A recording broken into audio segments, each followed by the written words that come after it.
Okay चलिए फिर show की शुरुआत करेंगे और इस शो में अगले 1.5 घंटे श्रेया, वीरू और मैं रहेंगे आपके साथ। भारतीय बाज़ारों के लिए आज एक नाइटमेयर सेशन, अगर इसको कहें तो गलत नहीं होगा। पूरी तरीके से बेयर्स के कंट्रोल में मार्केट, और आज निफ्टी ने एक बार अटेम्प्ट ज़रूर किया 23,800 के इस 200 डे मूविंग एवरेज को होल्ड करने का, लेकिन अब कंफर्टेबली 23,800 के नीचे निफ्टी, और अगर इसके नीचे क्लोज़ हुआ तो ऑब्वियसली ये अपने आप में एक बड़ा नेगेटिव होगा। और जैसे हम सुबह डिस्कस कर रहे थे, रैलीज बीच बीच में आएंगी। एक रैली सुबह बनी, काफ़ी पावरफुल रैली थी, एक बार के लिए आपको 24,065 तक ले गई थी वो, लेकिन वहाँ वो बुरी तरीके से फेल हुई। और वो जो अप्रोच थी सुबह की, जहाँ रैली फेल हो वहाँ पर शॉर्ट करें, और again easier said than done, लेकिन उस अप्रोच ने काम किया। और आज की गिरावट में जो सबसे इम्पॉर्टेंट चीज़ है वो है मिड कैप की बिकवाली। आज अब तक एटलीस्ट मिड कैप बचा रहे थे लोगों को, स्टॉक स्पेसिफिक ट्रेड्स में अच्छे मूव्स मिल रहे थे, और शुरुआत आज वहाँ भी अच्छी हुई थी। एडवांस डिक्लाइन का एक बार रेशो लेकर आइए।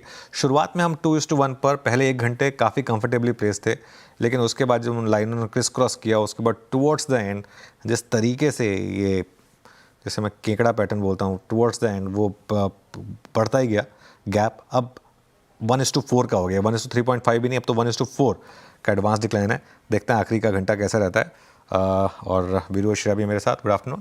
Good afternoon sir. बिल्कुल, लगातार 5वां ट्रेडिंग सेशन जब बिकवाली हावी बाजार पर, लेकिन सवाल वही बरकरार कि करना क्या चाहिए, निफ्टी और बैंक निफ्टी में अप्रोच क्या रहेगी? क्या करना है, वो फरहान अख्तर का गाना याद आ रहा है, वीरू को अच्छे से याद होगा। वो हवन करेंगे अब मेरे ख्याल से मार्केट में, सिर्फ पूजा पाठ के शुरुआत हवन ही बाकी रह गया करने को, बाकी कुछ नहीं है श्रेया। लेकिन एक चीज़ है, इस मार्केट में फॉलिंग नाइफ पकड़ने की गलती मत करिए। अभी भी ना मुझे जो ज़्यादातर मैसेजेस आते हैं ना, वो ये आते हैं कि सर यहाँ पे ले लें क्या, यहाँ पे ले लें क्या। किसने कहा है? डॉक्टर ने तो कहा नहीं है कि आपको बॉटम पकड़ना है। और अगर पैसा सेल ऑन रैली में बन रहा है तो पैसा सेल ऑन रैली में बनाइए। 23,550 और 23,350 के रास्ते खुले हैं अब यहाँ पर, और ये भी ज़रूरी नहीं है कि मार्केट यहाँ पर रुक जाए अब। और जिस तरीके से मार्केट गिरा है, इवन जो रीसेंट लो है वो भी ओपन हुआ है मार्केट में। हाँ, एक चीज़ मैं ज़रूर कहूँगा, अगर आप इन्वेस्टर हैं आज थोड़ा पैसा ज़रूर डालें, और कुछ नहीं तो इंडेक्स ETF में, क्योंकि तभी आप असली रैली को कैप्चर कर पाएंगे। थोड़ा पैसा जितना आप डालना चाहते हैं, सपोज करिए उसका 20% आज डाल दीजिए निफ्टी की ETF में। और इसका मतलब ये नहीं कि बस यहीं से मार्केट घूम जाएगा। हो सकता है यहाँ से निफ्टी में और 500 पॉइंट की डिक्लाइन बाकी हो सकता है यहाँ से और 1000 पॉइंट की डिक्लाइन बाकी हो, लेकिन वहाँ पर आपको और मौका मिलेगा और ऐड करने का। लेकिन एज ए ट्रेडर स्ट्रैटेजी बहुत क्लियर है, सेल ऑन रैली। जहाँ पर भी रैली फेल हो, और आज भी मार्केट ने आपको एक मौका दिया, बस एक ही मौका दिया, वो रैली फेल हुई और वहाँ पर एक मौका मिला।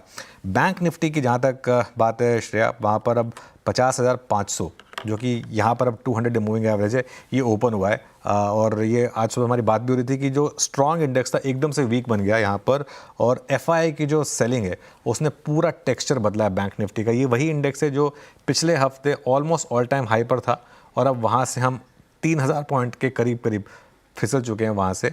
एक हफ्ते का चार्ट देख लेते हैं एक बार बैंक निफ्टी का। ये 1 महीने का चार्ट है, और अब 1 हफ्ते का देख लेते हैं। ये देखिए किस तरीके से ये गिरा है। अच्छा, एक और चीज़, आज का निफ्टी IT का इंटरडे चार्ट लेकर आइए। ये एक और एग्जांपल है, बता रहा आपको कि आज मार्केट किस मूड में है। आज IT में लिटरली धो डाला, और स्पेशली कंसिडरिंग 2.5% तो आपको इंटरडे में डाउन दिखा रहा है, मतलब ओवरऑल डाउन दिखा रहा है। डे के हाई से गिनेंगे, जब आप 1% ऊपर थे तो करीब 3.5% गिरे हैं यहाँ पर। Veeru, good afternoon. किस स्टॉक पर बात करेंगे? मैं अनुज देख रहा था कि गुड आफ्टरनून अनुज, सबसे पहले मैं देख रहा था कि निफ्टी IT का आज का ये फॉल ना अनुज, अगर आप डे हाई से कंपेयर करें तो मेरे ख्याल से ये मेरी नियरेस्ट हिस्ट्री में मतलब नहीं परसिस्ट करता होगा। इतना बड़ा intraday retracement, typical candle reversal, और आज का इंट्राडे हाई था अनुज करीब 45,658, यानी लगभग आप समझिए 1600, 1700, 1800 पॉइंट का हायर लेवल से रिट्रेसमेंट। मैं आऊँगा अनुज उससे बात करूँगा, लेकिन उससे पहले अब आपने कहा है तो कुछ 2-3 स्टॉक्स मेंशन कर देता हूँ।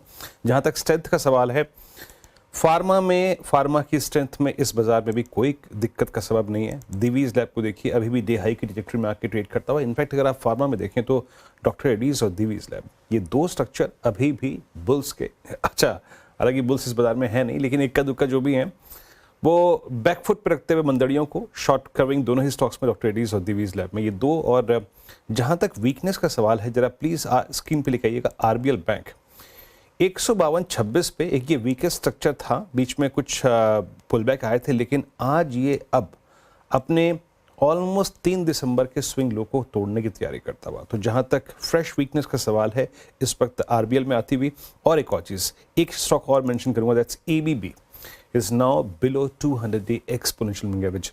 अब सिमेंस के बाद अब एबीबी एक और घटना आज की जो कि कंप्लीटली बैकफुट पे। तो फार्मा में strength, doctor Reddy's, Divi's lab, RBL bank और सिमेंस वीक। लेकिन Anuj, now coming back to that Nifty IT, ये क्या है? मतलब वो होता है ना जब आप तंग आ जाते हैं अपने शॉर्ट, मतलब बाकी जगह की आई थिंक पेन से, देन फाइनली आप उस पॉकेट को छेड़ते हैं जहां पे प्रॉफिट्स पड़े होते हैं। क्या ये उसी का एग्जांपल है आज का? ये आज इनफैक्ट नॉट ओनली आईटी तो सबसे बड़ा एग्जांपल है इसका, सबसे प्राइम एग्जांपल है इसका वीरू। और आज सुबह आपको याद होगा, आपकी मेरी बात हो रही थी, मैंने जब एक्सेंचर के नंबर्स की बात की थी तो मैंने कहा था कि आज मैं बिग स्टॉक्स में आईटी लूंगा नहीं, क्योंकि मैंने कल ले लिए थे बिग स्टॉक्स में। और एक मुझे फीलिंग सी थी कि शायद आईटी स्टॉक्स में इस तरीके का रिवर्सल आज आ सकता है। लेकिन ये आपके लिए मौका है, अगर आपको और 2-3 दिन इस तरीके के मिल जाएं आईटी इंडेक्स पर। अब मुझे पता नहीं इसका 20 डे कहाँ पर है अब इस समय करंटली, लेकिन 46,000 का अब इंडेक्स 44,000 के करीब आ गया है, 5% के करीब करेक्ट हुआ है। और अगर 4-5% अगले कुछ दिनों में नॉक मिल जाए इसका यहाँ पर, तो मुझे लग रहा है कि वो परफेक्ट बाइंग अपॉर्चुनिटी होगी। क्योंकि देखिए न्यूज़ तो पॉजिटिव है ना, अब पोजीशनिंग पहले ही उसकी उस हिसाब से हो गई थी आईटी की, तो इसके लिए वो गिर गया। सेलोन न्यूज़ ऑलमोस्ट प्ले हो गया यहाँ पर। लेकिन सबसे पहले रिकवरी यहीं पर आएगी जब भी आएगी मार्केट में। और ये बात आपने बिल्कुल सही कही, आज लोगों ने कहा कि भाई जहाँ प्रॉफिट है वहाँ भी लो, और इसका सबसे बड़ा एग्जांपल तो आईटी है ही, लेकिन उसके अलावा मैं आपको 5-6 और स्टॉक्स गिना रहा हूँ जो उसके एग्जांपल होंगे। पेटीएम देखिए आप 5.5% नीचे इस समय, ब्रूटल, उसके अलावा एंजल वन 5% नीचे इस समय आपको दिखाई देगा, सीडीएसएल 4% नीचे आपको दिखाई देगा, ट्यूब इन्वेस्टमेंट। ये कुछ स्टॉक्स हैं जहां पर क्लियरली बहुत सारे प्रॉफिट्स थे लोगों के, और अब फाइनली उनको लग रहा है कि बुक किया जाए। एमसीएक्स, इससे बड़ा एग्जांपल क्या हो सकता है? मैं देख रहा था, मैं वही सोच रहा था कि एमसीएक्स क्यों नहीं इस लिस्ट में। एमसीएक्स देखिए आज 5% नीचे है। तो ये वो स्टॉक्स हैं, इनका सबका अगर आप 3 महीने का चार्ट देखेंगे ना, आज की डिक्लाइन आपको दिखाई भी नहीं देगी। इस तरीके के चार्ट्स रहे हैं इसके। तो क्लियरली आज एक लोगों को लग रहा है कि बस अब प्रॉफिट बुक करो, ये मार्केट तो पता नहीं कहाँ जा रहा है इस समय। कई बार जब ऐसा होता है तब आप एकदम वर्स के करीब होते हैं, जैसे कहते हैं ना कि the night is darkest just before the dawn. तो ये शायद वो वाला मामला हो सकता है, बट अभी तो नाइट बहुत डार्क है, अभी तो टॉर्च लेकर बाहर, मतलब टॉर्च के बिना बाहर जाना थोड़ा सा रिस्की रहेगा। तो इसके लिए मैं थोड़ा सा कहूँगा कि भी केयरफुली रहें इस मार्केट में। अगले हफ्ते देखेंगे क्या करना है। चलिए श्रेया के पास चलते हैं आज के ट्रेंडिंग स्टॉक्स के लिए। श्रेया, बिल्कुल, लगातार 5वां ट्रेडिंग सेशन जब बाजार पर बिकवाली हावी, तो शुरुआत मंदी की ट्रेडिंग शेयर से करेंगे। सबसे पहले डेंट पड़ा है एक्सिस बैंक पर, इसमें ज़्यादा डेंट पड़ता हुआ दिखा है। इंडसइंड बैंक भी इस लिस्ट में शामिल, 2.5% से ज़्यादा का गिरावट इसमें देखी जा रही है। टेक महिंद्रा इस लिस्ट में शामिल, 3.25% की गिरावट इस पर्टिकुलर काउंटर में। और टीसीएस भी इस लिस्ट में शामिल, लगभग 2.5% की गिरावट इस पर्टिकुलर सेक्शन में। इसके अलावा वायदे कारोबार से देखें तो सीमेंस पर सबसे ज़्यादा डेंट पड़ता दिखा है, लगभग 8% का डेंट। आरबीएल बैंक भी इस लिस्ट में शामिल, लगभग 7%। एलटीआई माइंट्री भी 5.5% तक टूटा, वहीं बिकवाली हावी हुई 4% से ज़्यादा एलएनटी टेक्स पर। इसके अलावा तेज़ी के ट्रेंडिंग शेयर में आज शामिल है डॉक्टर रेड्डी, ये कल भी तेज़ था, 2.25% की तेज़ी इस पर्टिकुलर काउंटर में। हिंडाल्को भी इस लिस्ट में शामिल, 1.25% के करीब, माफ़ कीजिएगा 0.5% के करीब। और नेस्ले इंडिया भी मामूली बढ़त के साथ इस लिस्ट में शामिल, और एशियन पेंट्स में भी मामूली बढ़त ही देखने को मिल रही है। वायदाबार से एनएमडीसी 1.25% से ज़्यादा की तेज़ी, डिविस लैब में भी 2.25% से ज़्यादा की तेज़ी। एसआरएफ भी इस लिस्ट में शामिल, यहाँ पे तेज़ हुआ ये स्टॉक, लगभग 2% करीब। और पेट्रोनेट भी तेज़ 1.5% से ज़्यादा। बिल्कुल, चलिए अब आपको बताते हैं हमारे साथ पैनल में कौन कौन जुड़ने वाला है। फंडामेंटल राय देने के लिए होंगे मोतीलाल ओसवाल के सिद्धार्थ खेमका। टेक्निकल कॉल्स के जरिए आपकी कमाई कराने के लिए हमारे साथ होंगे गावा सर, मानस जायसवाल, अमित सेठ, कविता जैन, सोनी पटनायक और स्नेहा सेठ। 2:15 पर आज का accident of the day Siemens, Vamakshi से जानेंगे ऐसा क्या हुआ उसमें। 2:20 पर वसुकी इंडिया फंड के ओमकार टंकासले जुड़ेंगे, उनसे जानेंगे आईटी सेक्टर में इस समय क्या स्ट्रैटेजी हो। 2:30 पर रियल एस्टेट सेक्टर में जीएसटी को लेकर चिंताओं के ज़रिए जो चिंताएं आ रही हैं उसको लेकर क्रेडाई के प्रेसिडेंट बोमन ईरानी से करेंगे एक खास चर्चा। 2:35 पर कंचन बताएंगी बाजार के फोकस में क्यों है बासफ इंडिया। साथ ही केमिकल सेक्टर पर चर्चा करने के लिए हमारे साथ अजय जोशी केमिकल्स के फाउंडर अजय जोशी जुड़ेंगे। 2:45 पर कंचन ही बताएंगी 2025 में भारतीय बाजार पर HDFC सिक्योरिटीज़ का क्या है आउटलुक। साथ ही श्रेया से जानेंगे गोल्डमैन सैक्स का 2025 का आउटलुक का। 2:50 पर मार्केट आउटलुक पर चर्चा करने के लिए इन्वेसेट PMS के पार्टनर और head of research Anirudh Garg जुड़ेंगे। और 3 बजे ऑब्वियसली डीलिंग रूम चेक, उसके बाद BTST कॉल और कल की स्ट्रैटेजी पर होगी बातचीत। शुरुआत करते हैं, हमारा पैनल तैयार है हमारे साथ। गुड आफ्टरनून गाबा सर, बताइए इस समय का ट्रेड। काफ़ी टफ मार्केट। बिल्कुल काफी टफ मार्केट और गिरावट है। डेमोन्स्ट्रेशन स्टॉक जो मैंने चुना है इस वक्त शॉर्ट है, वो है डिक्सन टेक्नोलॉजी। थोड़ा ज्यादा ही स्ट्रेच हो चुका है इसलिए बिछा है। More of profit booking then shorting. Trade करा है 17,885 पर। मेरे ख्याल से स्टॉप होना चाहिए 18,000 का, ज्यादा नहीं तो करीब 114 रुपीज का स्टॉप है। डाउनसाइड टारगेट 17,500 ये पॉसिबल है डिक्सन में डाउनसाइड। ओके, डाउन से टारगेट यहाँ पर आप काफ़ी बड़ा देख रहे हैं। सेल 17,894 पे, मीनवाइल एट 23,690। 22 नवंबर के बाद एक बार फिर से निफ्टी एट, मैं एक्सपोनेंशियल की बात कर रहा हूँ, Nifty at 200 day exponential moving average आपकी स्क्रीन पे। मार्केट से day low. Manas, good afternoon, आपका trade. Good afternoon ji Viren ji. तो देखिए रिकमेंडेशन है, एक सेल रिकमेंडेशन है इंडसइंड बैंक पे, क्योंकि यहाँ पर पहले भी हमने देखा, 2 दिन पहले ही हमने फ्रेश ब्रेकडाउन देखा, उसके बाद लोअर टॉप लोअर बॉटम बनना शुरू हुए। तो इंडसइंड बैंक के फ्यूचर में बिकवाली करने की राय रहेगी। करंट लेवल्स पे इसके फ्यूचर में जो कि 935 रुपए के आसपास चल रहा है, इसके फ्यूचर में बिकवाली करेंगे 951 रुपए, 951 का आपको स्टॉप लॉस लगाना है और 905 रुपए 905 के टारगेट सेट करने हैं इंडसइंड बैंक के फ्यूचर में। सेल साइड की ये ट्रेड 3.25% करीब इसमें गिरावट देखने को मिल रही है। सोनी जी गुड आफ्टरनून, आपने क्या पिक किया आज? Afternoon everyone. यहाँ पे सेल रिकमेंडेशन रहेगा एस्ट्रल पे। एस्ट्रल यहाँ पे एक ब्रेकडाउन दिया है चार्ट्स पे और ऑप्शन चेन में भी ब्रेकडाउन है। फ्यूचर्स में सेल करने की यहाँ पे सलाह रहेगी 1760 पे। स्टॉप लॉस रहेगा 1785। टारगेट है 1740 से 1720 का। तो ये इस समय एस्ट्रल पर एक ट्रेड। अमित सेठ जी, आपने क्या पिक किया? गुड आफ्टरनून जी, गुड आफ्टरनून एवरीवन। अनुज जी, इस समय मेरा सेल कॉल रहेगा कोल इंडिया। कोल इंडिया मैंने कल भी सेल दिया था टॉप कॉल में। यहाँ पे स्ट्रक्चर कंटिन्यूअसली वीक है। स्टॉक ने अपने की सपोर्ट लगभग 395 के आसपास तोड़ा है और सारे की मूविंग एवरेजेस के नीचे ट्रेड कर रहा है। लोअर टॉप लोअर बॉटम्स बन रहे हैं। इसे शॉर्ट करें विद स्टॉप लॉस ऑफ 392 और टारगेट्स रहेंगे 375 और 370 के।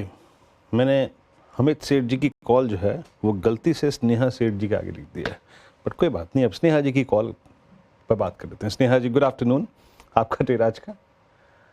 सी अगेन सेल ट्रेड है। अगर आप देखें तो बजाज फाइनेंस ये काउंटर काफी दिनों से थोड़ा प्रेशर में रहा है और मुझे लग रहा है कि यहाँ से सेलिंग थोड़ा और कंटिन्यू हो सकती है। तो आई वुड सजेस्ट कि यहाँ पे सेल किया जा सकता है with a strict stop loss of 7000 levels और डाउन साइड में जो लेवल्स पॉसिबल है that is around 6550। Sell side पर एक बजाज फाइनेंस की एक और ट्रेड। सिद्धार्थ जी, क्या आपने पिक किया है इन्वेस्टमेंट के लिहाज से? बिल्कुल, नमस्कार सभी को। देखिए ये जो सी ऑफ रेड में जहां सभी सेल दे रहे हैं, मैं एक फंडामेंटल एनालिस्ट हूं तो मैं बाय स्टॉक ढूंढ के निकाला है। वो स्टॉक है कोरोमंडल इंटरनेशनल। बाय कीजिए, हमारा 1 ईयर टारगेट प्राइस 2000 का है। कंपनी ने हाल में ही अपना बैकवर्ड इंटीग्रेटेड प्लांट स्टार्ट किया है और इसके साथ ही मैनेजमेंट ने गाइडेंस दिया है कि अगले 2-3 सालों में एबिटा मार्जिन पे 40% का इजाफा देखेंगे। जो बैकवर्ड इंटीग्रेशन है उसके वजह से काकीनाडा में जो रैंप अप है और अंकलेश्वर प्लांट में जो एक्सपेंशन है, इन सभी को मिलाकर ये काफी अच्छी मार्जिन एक्सपेंशन की बात कर रहे हैं। कंपनी की जो स्ट्रेटेजी है आगे चलकर जो नॉन सब्सिडी बिजनेस है वहां पर न्यू प्रोडक्ट्स लॉन्च करेंगे ताकि ग्रोथ आए और ओवरऑल जो मार्केट शेयर है वो अराउंड 10 to 15% नॉर्थ और सेंट्रल इंडिया में टारगेट कर रहे हैं।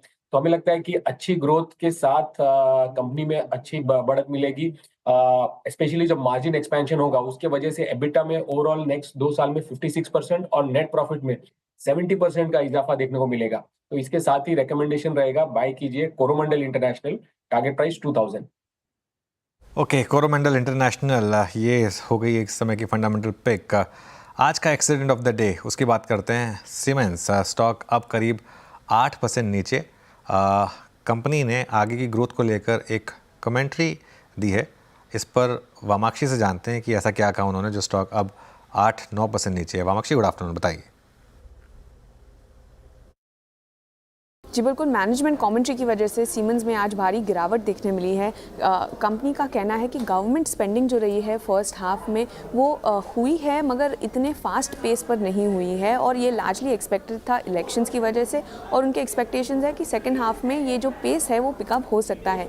इसके अलावा उनका कहना है प्राइवेट केपेक्स पर कि यहाँ पर सेमीकंडक्टर्स, बैटरी और ईवी ये जो सेगमेंट्स है यहाँ पर काफ़ी अच्छी ट्रैक्शन दिखाई दे रहा है डिमांड फ्रंट पर, मगर जो ट्रेडिशनल टेक्नोलॉजीज़ है यहाँ पर अभी भी जो डिमांड है वो काफ़ी स्लो है और ओवरऑल अगर हम प्राइवेट केपेक्स को देखें तो यहाँ पर कोई मीनिंगफुल पिकअप नहीं नज़र आया है। तो ये एक की नेगेटिव कमेंट्री आई है कंपनी की तरफ से। इसके अलावा जो मेन रीज़न है जिसकी वजह से कंपनी के शेयर में इतनी बड़ी गिरावट आई है वो है कंपनी की कमेंट्री जो HVDC बिजनेस पर आई थी। उनका कहना है कि ये LCC टेक्नोलॉजी जो लाइन कम्यूटेड कन्वर्टर्स की टेक्नोलॉजी है HVDC इंडिया में और ग्लोबली ये इसमें प्रेजेंट नहीं है।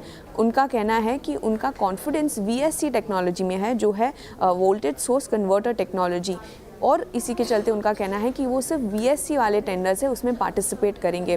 कंपनी ने ये भी कहा है कि जो करंट प्रोजेक्ट्स है वो LCC यूज़ कर रहे हैं और ओवरऑल VSC के जो नंबर्स है वो काफ़ी मटीरियल नहीं है, और इसी के वजह से ये जो कमेंट्री है वो जो इन्वेस्टर्स हैं इन्होंने ये कमेंट्री को नेगेटिवली लिया है। इसके अलावा उनका कहना है कि जो डिजिटल इंडस्ट्रीज़ है यहाँ पर भी वो काफ़ी हेडविंड्स फेस कर रहे थे सेमीकंडक्टर शॉर्टेज की वजह से, और जो कस्टमर्स ने डीस्टॉकिंग किया था उसकी वजह से यहाँ पर मार्जिन्स में भी दबाव नज़र आया था, प्राइसिंग प्रेशर और अनफेवरेबल प्रोडक्ट मिक्स के चलते, मगर ये जो सिचुएशन है वो आगे चलते बदल सकती है। यहाँ पर वो रिकवरी एक्सपेक्ट कर रहे हैं। ओवरऑल जो कमेंट्री आई है खासकर की स्लगिश प्राइवेट केपेक्स और जो HVDC की जो पाइपलाइन है उस पर, उसी के चलते आज स्टॉक में हम दबाव दिख रहे हैं। बिल्कुल, अब इसमें इशू यही है तो ये हमको इस बार जो अर्निंग सीज़न आएगा इसमें सुनने को मिलेगा कि ये वाला क्वार्टर ख़राब था और गवर्नमेंट कैपेक्स पिकअप नहीं हुआ, लेकिन जो मैनेजमेंट कह रही है कि सेकंड हाफ में पिकअप होगा। अब सेकंड हाफ में पिकअप होगा या नहीं ये भी अब एक होप है, लेकिन मार्केट जिस सिचुएशन में है, सिद्धार्थ जी गुड आफ्टरनून, उसमें अब मार्केट होप के बजाय डेटा पॉइंट पर फोकस कर रहा है, और डेटा पॉइंट क्लियरली कह रहे हैं, आप जितने मर्जी डेटा पॉइंट देख लें कि Q3 Q2 जैसा ही वॉश आउट होने वाला है। ऐसे में क्या करें, सीमेंस जैसे स्टॉक के साथ क्या करें? ओवरऑल बेस के मार्केट पर इम्पैक्ट है, लेकिन सीमेंस पर क्या व्यू होगा? बिल्कुल, गुड आफ्टरनून। ये न्यूज़ फ्लोज हैं ये डेफिनेटली काफ़ी नेगेटिव हैं, और जो H2 में जो मैनेजमेंट कमेंट्रीज थे, एक्सपेक्टेशन था मार्केट का भी कि कहीं ना कहीं गवर्नमेंट स्पेंडिंग बढ़ेगा और इलेक्शन के बाद ज़्यादा हमने सुना। ऑलरेडी हम मिड ऑफ दिसंबर आ गए हैं, अब यहाँ पे सिर्फ H2 के लिए 3.5 महीना बचा है, तो डेफिनेटली मार्केट डेटा जो है वो ये सपोर्ट नहीं कर रहा है कि स्पेंडिंग बढ़ी है। थोड़े न्यूज़ फ्लोज आए हैं, न्यू कॉन्ट्रैक्ट्स मिले हैं, चाहे आप डिफेंस की बात करें, रेलवेज, इंफ्रा साइड में थोड़े बहुत कॉन्ट्रैक्ट्स, न्यू ऑर्डर फ्लोज बढ़े हैं, बट एग्जीक्यूशन हमें डेफिनेटली देखना पड़ेगा। तो इस मामले में मुझे लगता है कि थोड़ा बहुत अब जो ग्रोथ स्टोरी है वो कहीं ना कहीं पुश हो जाएगा FY26 में, और बजट को लेकर काफी उम्मीदें बढ़ेंगी। जो व्यू बन रहा है डेफिनेटली यहाँ पे थोड़ा सा अवॉइड करिए, वेट करिए for the real action to start. And मुझे लगता है कि Q3 में तो specially capital goods, infra space में इतनी अच्छे नंबर्स नहीं आएंगे। थोड़ा मैनेजमेंट कमेंट्री और बजट को लेकर थोड़ा सा जनवरी में थोड़ा सा उत्साह होगा, और उसके अलावा मुझे लगता है अवॉइड करना चाहिए capital goods in the near term, short term के हिसाब से। बिल्कुल, खैर ये मार्केट पर इसका इम्पैक्ट तो है। और वीरू, जो मैं बात कह रहा था, ये जो हमारी होप थी, ये थी महाराष्ट्र इलेक्शन के बाद कि कैपेक्स पिक होगा। अभी के लिए एटलीस्ट सीमेंस जैसी कंपनियों की कमेंट्री कर रही है कि नहीं। ये भी एक रीज़न है कि आज मार्केट जिस तरीके से गिरा है और जिस तरीके से मिड कैप्स गिरे हैं, क्योंकि ओवरऑल अब मार्केट इस चीज़ के लिए तैयारी कर रहा है कि नहीं, ये वाला अर्निंग सीजन भी ख़राब रहेगा, और अब तक तो सिर्फ होप ही है कि आगे जाके Q4 में और अगले साल के Q1 में ये पिकअप होगा। और मैं अनुज आपकी बात करते करते जब सीमेंस पे बात हो रही थी मैं जब खिमका साहब टिप्पणी कर रहा था, मैं एबीबी के चार्ट को रीड कर रहा था, मैं कमिंस के चार्ट को रीड कर रहा था, और एबीबी का चार्ट जिस प्रकार की सप्लाई 3 इंस्टेंसेस पे आई है, मानस आप इसकी राय रखिएगा।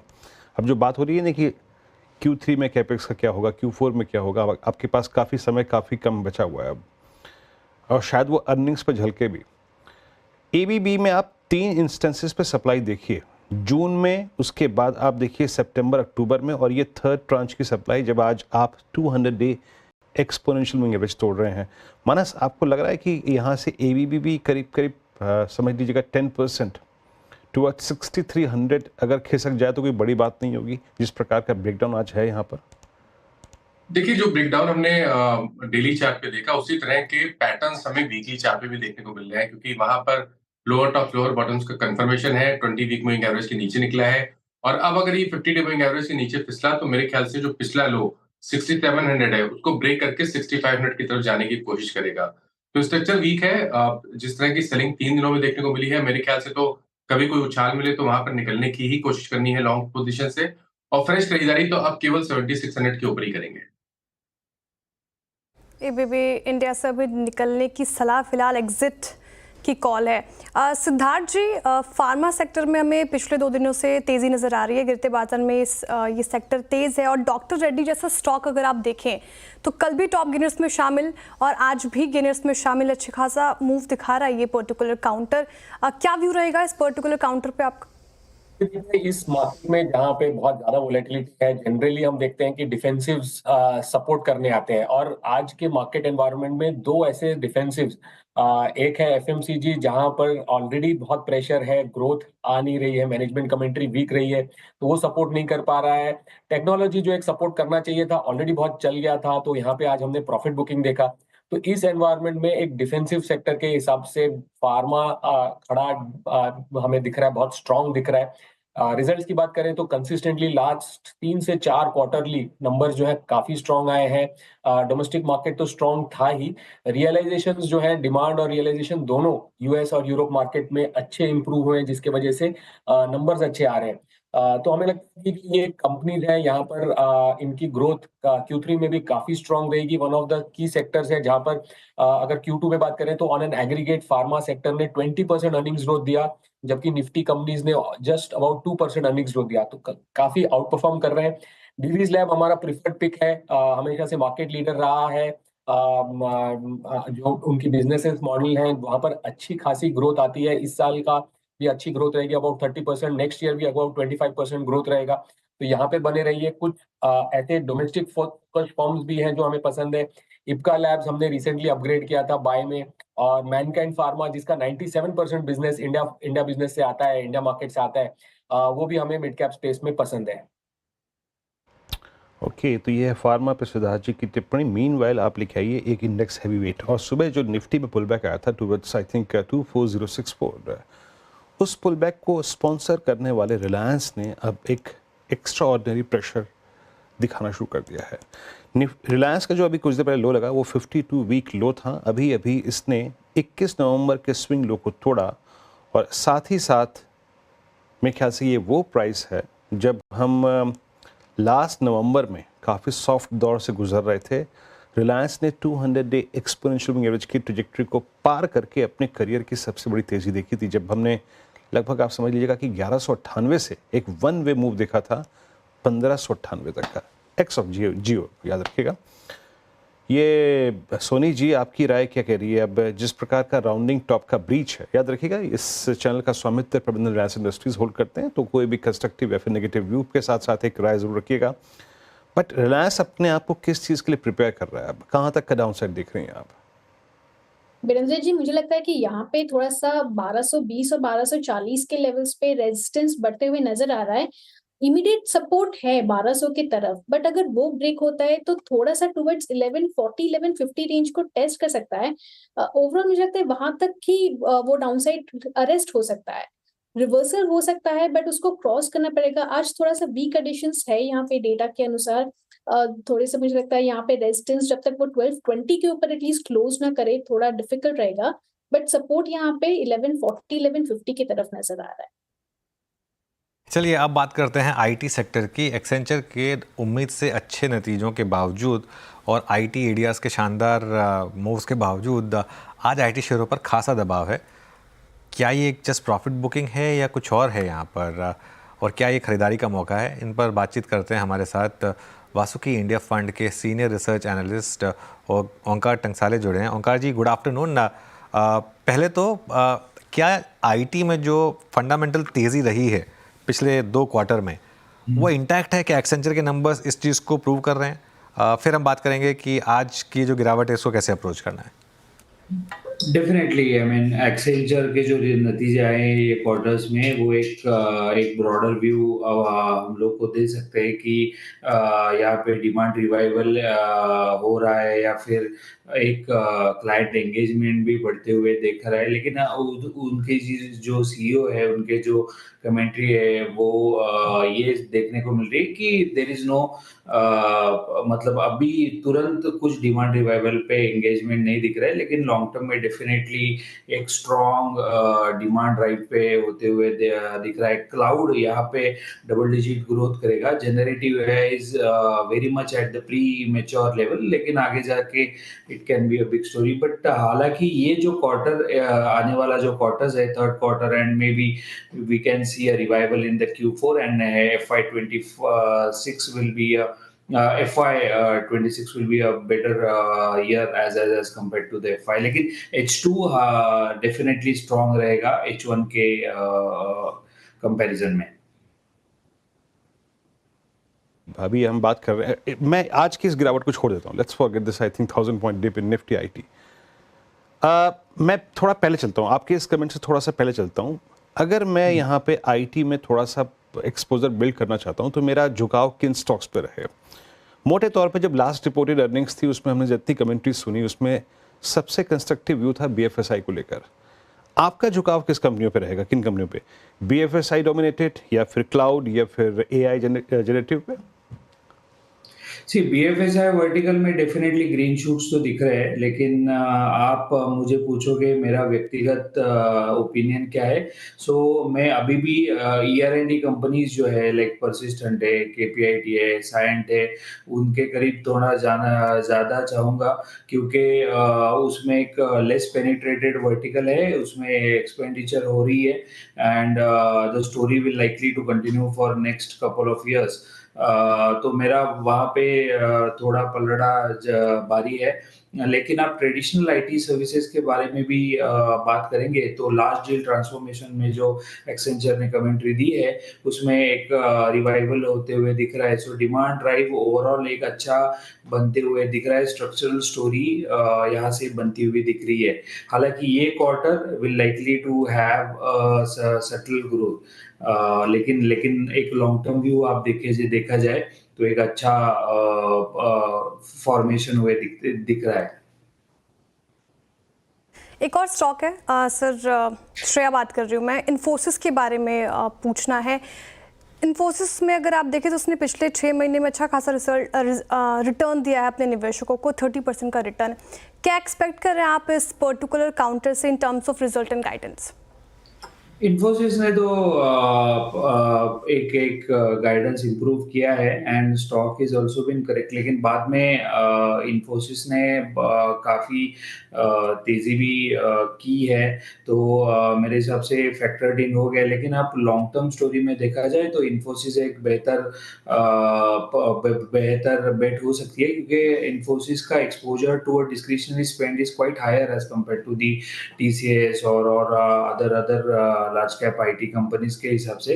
लेकिन जब भी डिमांड एक रिवाइवल होगा 4Q FY25 से FY26 तक, तो इन्फोसिस विल भी एक बहुत अच्छा स्टॉक रहेगा as compare to the large cap में। आप क्योंकि उसका डील विंस बहुत अच्छे हैं, companies investing heavily in the cloud transformation and also in generative AI, तो एक अच्छा मोमेंटम एंड अच्छा रेजिलिएंट ग्रोथ आप देख सकते हैं इन्फोसिस में। अच्छा, परसिस्टेंट की बात की आपने, बाकी मिड कैप आईटी में और कौन कौन से स्टॉक्स हैं जो आपको पसंद हैं, और ओवरऑल मिड कैप आईटी के वैल्यूएशंस क्या अब थोड़े से अनकंफर्टेबल लग रहे हैं आपको? डेफिनेटली FY19 से लेके आज तक मिड कैप ने आउट परफॉर्म किया है लार्ज कैप को। इसका कारण ये है कि अजाइल मॉडल पे बहुत सारे अभी क्लाइंट्स काम कर रहे थे, deal size has been reduce, और पिछले 2 साल में जो एक अनसर्टेनिटी था उसकी वजह से spending budgets have shrunk. So एक स्मॉल प्रोजेक्ट पे काम कर रहे, तो लो बेस इफेक्ट पे we have mid cap have outperform the large cap. I believe मुझे ऐसा लग रहा है कि मिड कैप कंपनीज ये साल और अगला साल भी आउट परफॉर्म करेंगे लार्ज कैप को, तो उसका वैल्यूएशन डेफिनेटली ज्यादा ही रहेगा as compare to the large cap. लेकिन जो ग्रोथ स्टोरी बनती हुई है स्टॉक्स में, परसिस्टेंट सिस्टम हो या फिर कोफोर्ज हो या फिर केपीआईटी हो या फिर साइंट हो, तो उसमें एक लॉन्ग टर्म स्टोरी बनते हुए दिख रही है, तो डेफिनेटली दैट बहुत अट्रैक्टिव लग रहा है। Definitely valuation is quite high, but I believe still the story is intact. One should be keep invested in the stocks. मैं ना ये रिकॉग्नाइज नहीं कर पा रहा हूँ, याद नहीं कर पा रहा हूँ ओंकार जी, लेकिन मैं जब लास्ट अर्निंग सीजन में मिड कैप कंपनियों से बात कर रहा था, बहुत सारी कंपनियों का मुझे याद है, इनफैक्ट एटलीस्ट 2 का हेल्थ केयर से काफ़ी अच्छा खासा कंट्रीब्यूशन था। अभी आपने कोफोर्ज की बात की, परसिस्टेंट की बात की, कोफोर्ज का भी एक अच्छा एक्सपोजर है हेल्थ केयर में। यूएस में कंसिडरिंग आई थिंक अब ट्रंप एडमिनिस्ट्रेशन जो है वो कार्यभार संभालेगा, हेल्थ केयर का एज और कौन कौन सी मिड कैप कंपनी को मिलेगा जिनका एक सब्सटेंशियल एक्सपोजर है वहाँ पर? परसिस्टेंट में बहुत अच्छा है, सो वहाँ पे मिड कैप्स में health care persistent is doing good, and उसको कंसिस्टेंटली वो वर्टिकल में हर एक वर्टिकल हर एक क्वार्टर में consistently they have perform better. So persistent is the company जिसका फार्मा में या फिर हेल्थ केयर में एक्सपोजर है।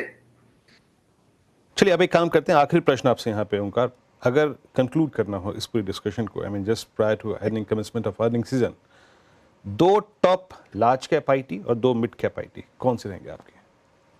मेरे लार्ज कैप आईटी में इन्फोसिस एंड एचसीएल टेक है, जो कि मुझे अट्रैक्टिव लग रहे हैं, और higher growth with a strong volume growth and the deal pipeline और वैल्यूएशन हिसाब से वो अच्छे लग रहे हैं। और मिड कैप में डेफिनेटली, हालांकि एक अनसर्टेनिटी और वैल्यूएशन कंफर्ट नहीं आ रहा है, लेकिन Persistent, KPIT and Cyient, the 3 companies that I am looking for. KPIT में जो आपने बोला, आप केपीआईटी में जो अभी ऑटो स्लो डाउन है उसका इम्पैक्ट नहीं लगता आपको? और साइमल्टेनियसली क्या टाटा एलेक्सी और टाटा टेक पर भी आपकी कवरेज है? केपीआईटी में ऑटो स्लो डाउन डेफिनेटली रहेगा, लेकिन मेरे हिसाब से उसका डील पाइपलाइन हाई है, डोमेन एक्सपर्टीज है, कस्टमर स्टिकीनेस है, सो डेफिनेटली डिस्क्रिशनरी से स्पेंड में कट्स आ सकते हैं, लेकिन उसका डील पाइपलाइन है, client engagement is deep, and I believe the revenue is going to sustain for next couple of quarters. एक टेम्पररी फेज है, जैसे कि अभी आईटी सर्विसेज में आई थी, लार्ज कैप में बीएफएसआई वर्टिकल थोड़ा सा टेंशन आई थी, लेकिन overall structural story still impact, and I believe जो software defined vehicles SDV जिसको बोलते हैं, that dependency on these service vendors is quite high as compared to you know the other verticals, क्योंकि प्रोडक्ट डिजाइनिंग और starting से involve होते हैं these vendors, so उसका dependency is quite high. So whenever there will be a revival in the demand side, definitely जाएगा, और जहाँ की slowdown का समय की बात है, sustainability of the revenue is likely to be remain consistent. So I believe कि budgetary cuts आएगा, लेकिन structural story still intact बनते हुए दिख रही है। जी बहुत बहुत शुक्रिया आज हमारे साथ जुड़ने के लिए और हमसे इन सभी टॉपिक्स पर बात करने के लिए। तो क्लियरली इस गिरावट में बाइंग करें, ये एक बेसिकली मूलभूत यहाँ पर एक आंसर निकला। कविता जैन जुड़ी हैं हमारे साथ, उनकी ट्रेड ले लेते हैं एक बार। कविता जी गुड आफ्टरनून, बताइए आपकी ट्रेड। वेरी गुड आफ्टरनून अनुज जी, गुड आफ्टरनून एवरीवन। निफ्टी ने अपना 200 डेज ये में तोड़ा है और बैंक निफ्टी का स्टिल लिटिल फार है 50-400 पर। सो मुझे लग रहा है यहाँ से बैंक निफ्टी में से ही like State Bank of India यहाँ पर वीकनेस फर्दर बढ़ती हुई दिख सकती है। एक राउंडिंग टॉप फॉर्मेशन बनता हुआ दिख रहा है on very shorter time frame और 100 ईएमए के नीचे काउंटर निकल चुका है। सो 815 के नीचे अगर फिसलता है तो यहाँ फर्दर गिरावट आते हुए दिखेगी।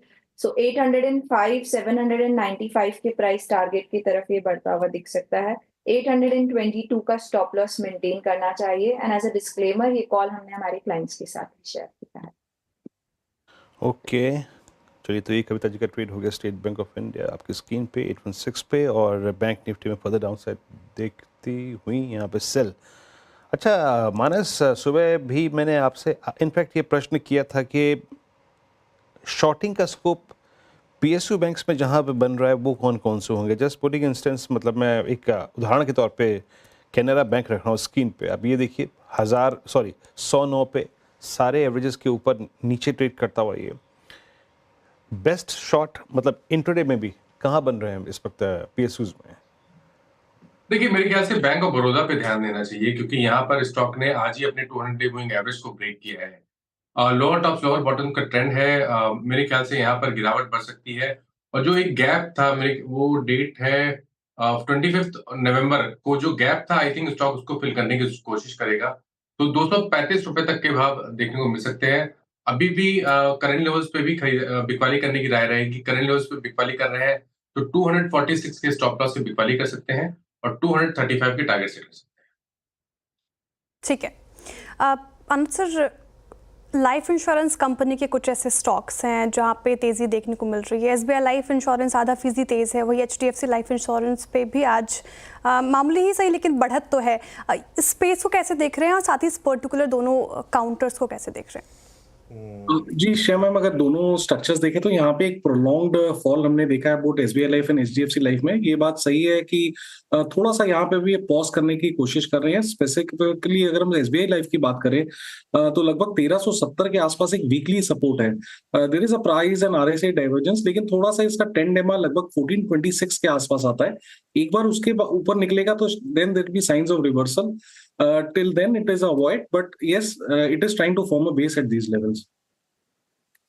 मुझे लग रहा है ये, जी सर, सवाल आप क्या? मुझे लग रहा है कि ये शायद स्टॉक मार्केट प्लेयर्स ही बाय कर रहे हैं इन स्टॉक्स को, क्योंकि जिस तरीके की मार्केट है, सीन ख़राब है इस समय। दो तीन चीज़ें चल रही हैं, या तो लाइफ इंश्योरेंस या फिर लिकर स्टॉक्स या फिर फार्मा स्टॉक्स, बस उसके अलावा कुछ और है नहीं मार्केट में इस समय चलने लायक। पर खैर ये वैसे इस सेक्टर में क्लियरली थोड़ा मोमेंटम तो है इस समय। आप देखें तो अगर इवन राइट नाउ काफ़ी स्टॉक जैसे एसबीआई लाइफ है, काफ़ी एक ओवरसोल्ड लेवल से कम बैक कर रहा है। आई थिंक 52 वीक लो से सिर्फ 7-8% दूर था ये स्टॉक। यहाँ से एक थोड़ा सा कम बैक है इसमें। एचडीएफसी लाइफ को अगर आप देखें तो ये भी एक इसमें थोड़ी रिलेटिव स्ट्रेंथ रही है, लेकिन ये भी अपने पुराने हाई से काफ़ी नीचे है, तो इस वजह से यहाँ पर भी थोड़ा सा एक इम्पैक्ट हो सकता है। खैर एनीवे, काम करते हैं, अब थोड़ा आगे बढ़ते हैं, और अगर हमारे अगले गेस्ट तैयार है हमारे साथ तो हम चर्चा कर रहे हैं जीएसटी को लेकर, क्योंकि रियल एस्टेट, अभी ये चर्चा है रियल एस्टेट सेक्टर को जीएसटी के मोर्चे पर एक झटका लग सकता है। कुछ रिपोर्ट्स हैं, और ये रिपोर्ट्स हैं सिर्फ, ये कह रही हैं कि एफएसआई यानी कि फ्लोर स्पेस इंडेक्स चार्जेस पर 18% जीएसटी लग सकता है। जीएसटी काउंसिल की बैठक में एफएसआई, एडिशनल एफएसआई पर फैसला संभव है, और जीएसटी लगने से रेजिडेंशियल और कमर्शियल प्रॉपर्टी महंगे हो सकते हैं। शायद ब्यूरो ये चीज़ ना समझ पाएँ, क्योंकि दिल्ली में इतना बड़ा फैक्टर नहीं है शायद। मुंबई में ले दे के रीडेवलपमेंट ही करनी पड़ती है, तो इसके लिए मुंबई के लिए वो ब्यूरो एक बहुत बड़ा फैक्टर होता है। तो एक काम करते हैं, क्रेडाई के प्रेसिडेंट हैं बमन ईरानी, उनसे बात करते हैं। क्रेडाई के प्रेसिडेंट होने के साथ साथ ऑब्वियसली ये एक Mumbai based real estate company भी चलाते हैं। बमन जी, गुड आफ्टरनून। तो पहली बात, कितना दम है इस खबर में कि इस पर जीएसटी लग सकता है, और आपका क्या व्यू होगा? जब से हमने ये खबर सुनी है, हमें ऐसा लगा कि हमें गवर्नमेंट के साथ इंटरेक्ट करके ये बता देना चाहिए कि अगर ऐसी कोई मूव की जाएगी तो उससे रियल एस्टेट पे जो प्रेशर रहता है प्राइसेस का, ऑलरेडी आपके जितने मटेरियल्स है उसके कॉस्ट बढ़ गए हैं, जितने प्रीमियम्स हम भर रहे हैं, स्पेशली मुंबई में, जैसे आपने कहा कि प्रीमियम्स काफ़ी भारी हैं, वेदर ये रीडेवलपमेंट में हो या इवन रेगुलर डेवलपमेंट में हो, हमारे जो प्रीमियम्स होते हैं काफ़ी भारी होते हैं। और इसके ऊपर अगर आप जीएसटी लगाएंगे, 18% लगाएंगे, तो इससे दाम बढ़ेंगे। उससे बड़ी बात यह है कि अगर आप मिड वे में जाके प्रोजेक्ट्स पे रेट्रोस्पेक्टिवली जीएसटी अगर लगाना चाहोगे तो ये एक तरह की तूफानी हो जाएगी मेरे हिसाब से, और काफी सारे डेवलपर्सों पे काफी भारी प्रभाव पड़ेगा। और आप जानते ही हैं कि प्रोजेक्ट कंप्लीट होते ही सारे टैक्सेस वगैरह भर के फाइल करके फिर वो इश्यूज क्लोज किए जाते हैं और डेवलपर आगे बढ़ते हैं। बट ये अगर बैकग्राउंड में जाके अगर 2017 से अगर चार्जिंग शुरू कर दें तो it will be a big impact, और मुझे नहीं लगता कि गवर्नमेंट ऐसा कोई स्टेप लेगा। लेकिन जब खबर आई गई है तो हमारी इच्छा ये है कि हम गवर्नमेंट से दरखास्त करें कि कोई भी ऐसी स्टेप लेने के पहले एक बार या बहुत बार सोचे, क्योंकि एक बार आगे बढ़ जाने के बाद पीछे आना डिफिकल्ट होता है। चलिए, तो आपने सीधे सीधे कहा ये कि आप सरकार से गुजारिश करेंगे कि इस प्रकार का ये आपने ये जो रेट्रोस्पेक्टिव जो तर्क दिया वो क्यों दिया? मतलब प्रेशर तो उससे भी आएगा बोमन जी? खबर ऐसी मिली हमें कि रेट्रोस्पेक्टिवली भी रियल एस्टेट ट्रांजैक्शंस जहां पे एफएसआई खरीदी गई है वहां पे वो 18% जीएसटी चार्ज करेंगे। तो मैं कहता हूं दो चीज, एक ये चार्ज होनी नहीं चाहिए, क्योंकि सेक्शन 243 के हिसाब से भी आप देखेंगे तो there is a clear mandate कि आप गवर्नमेंट को कोई भी फीस या प्रीमियम भरते हो उस पर जीएसटी नहीं लगनी चाहिए। सो आइडियली लीगल पोजीशन हमारे हिसाब से ये है। दूसरी बात, अगर ऐसी कोई स्टेप ली जाती है फॉर वॉट एवर रीजन, अगर ली जाती है तो एटलीस्ट इसे रेट्रोस्पेक्टिव कभी भी नहीं करना चाहिए। आप भी जानते हो कि रेट्रोस्पेक्टिव चार्जेस अगर करने से इंडस्ट्री को काफी भारी नुकसान पहुंच सकता है और इससे कोई अच्छी बात नहीं निकलती। It is a let's put it this way, अगर चार्ज भी की जाए तो it is not a very big sum overall in the scheme of the government जो होता है। बट इससे इंडस्ट्री पे इतना भारी वेट आ सकता है कि इंडस्ट्री में काफी डेवलपर्सों पे प्रेशर आने से may be they will not be able to withstand it. और हमारी इंडस्ट्री जो है वो आज की तारीख में we are the largest employers after agriculture, और इसको ध्यान रखते हुए कैटेगरी 3 और 4 एम्प्लॉयज जो हमारे हैं, जो जैसे एक तरह से नॉट सो एजुकेटेड जो होते हैं, उनको भी यहाँ पे नौकरी मिलती है। इस पे अगर प्रभाव लाएंगे या इस पे अगर प्रेशर लाएंगे तो ये अच्छी बात नहीं हो सकती है। सर, ये अच्छी बात नहीं है, क्लियरली आप इसके पक्ष में नहीं है, लेकिन मेरा सवाल ये है कि अगर जीएसटी हाइक हो जाता है तो आपको कितना नुकसान होगा? नहीं, आप इंडस्ट्री की बात करें श्रेया जी, तो ऐसा है कि नुकसान तो काफी होगा। आगे चल के घरों के दाम बढ़ जाएंगे।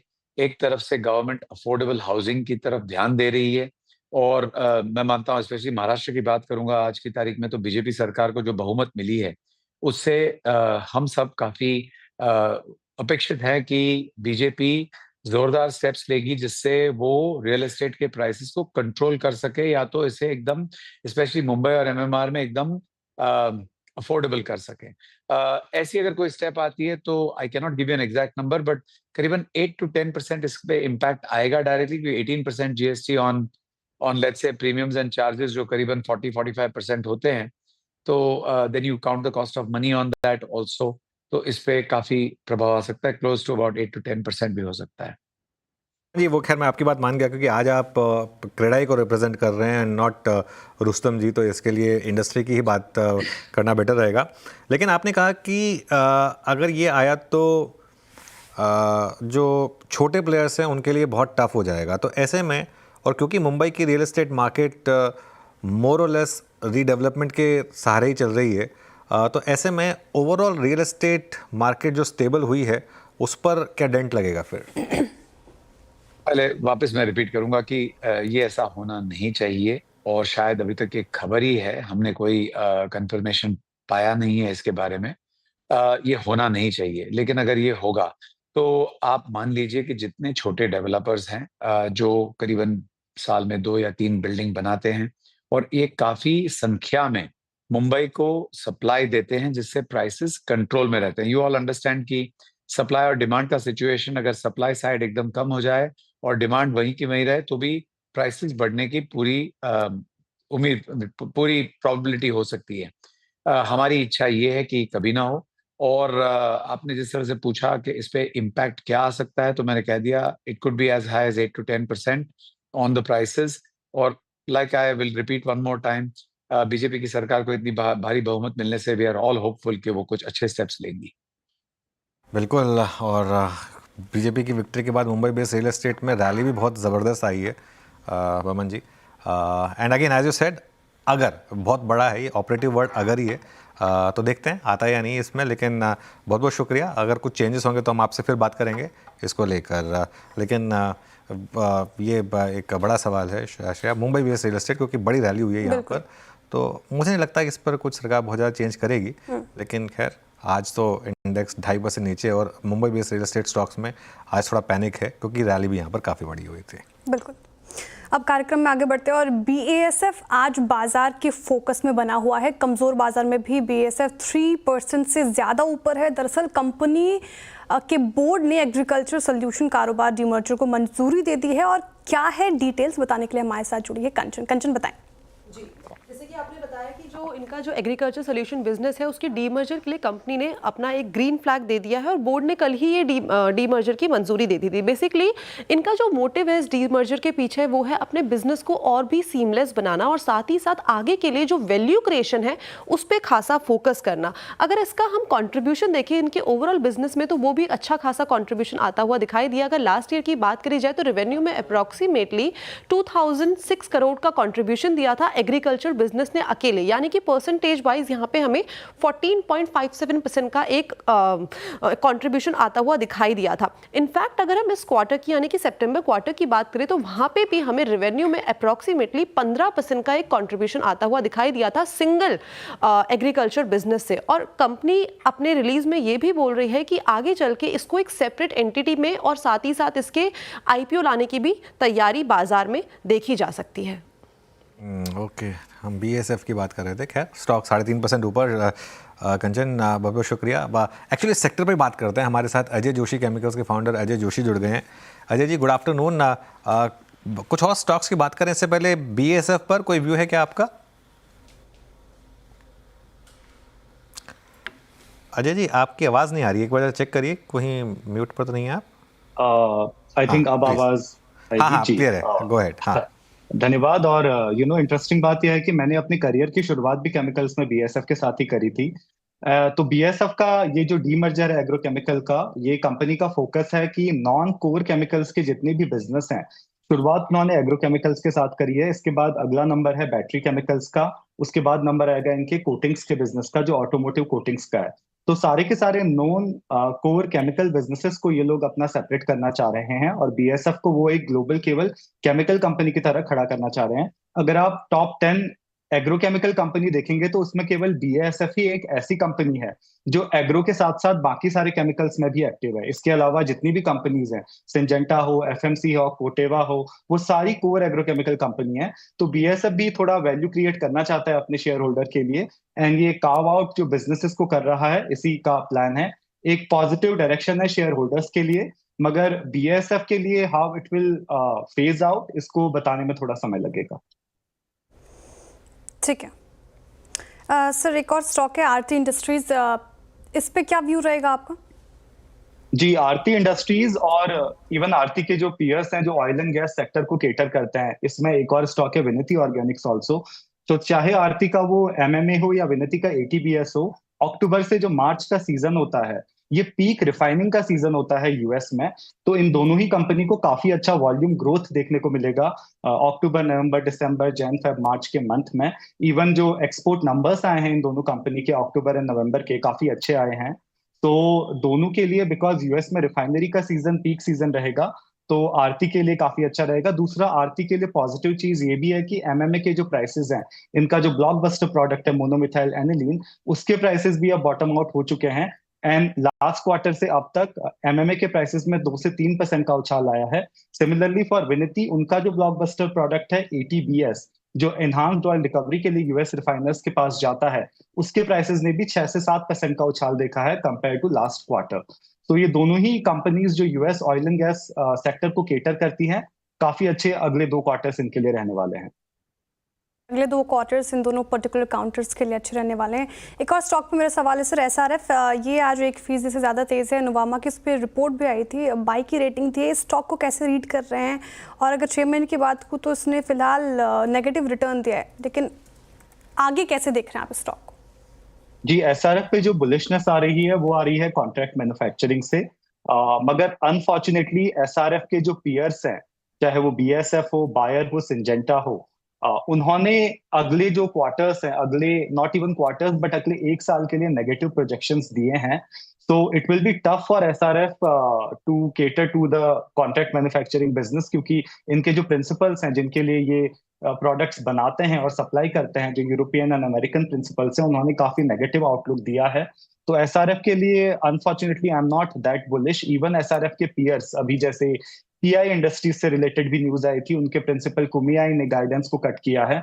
तो कॉन्ट्रैक्ट मैन्युफैक्चरिंग के जो स्टॉक रहेंगे उनके लिए अगले 6 से 12 महीने उतने पॉजिटिव अभी नहीं दिख रहे हैं, particularly from the agrochemical side. तो इस समय फिर कोई और स्टॉक जो आपकी वॉच लिस्ट में हो इस अर्निंग सीजन में, जहां पर हम पॉजिटिव या नेगेटिव सरप्राइज एक्सपेक्ट कर सकते हैं, जो हमें वॉच लिस्ट पर रखना चाहिए? और थोड़ा सा नेगेटिव सरप्राइज अनुज जी, अभी हमें PI इंडस्ट्रीज, SRF, ये सारी कॉन्ट्रैक्ट मैन्युफैक्चरिंग से देखने को मिलेगा अगले 2 से 3 क्वार्टर्स के लिए.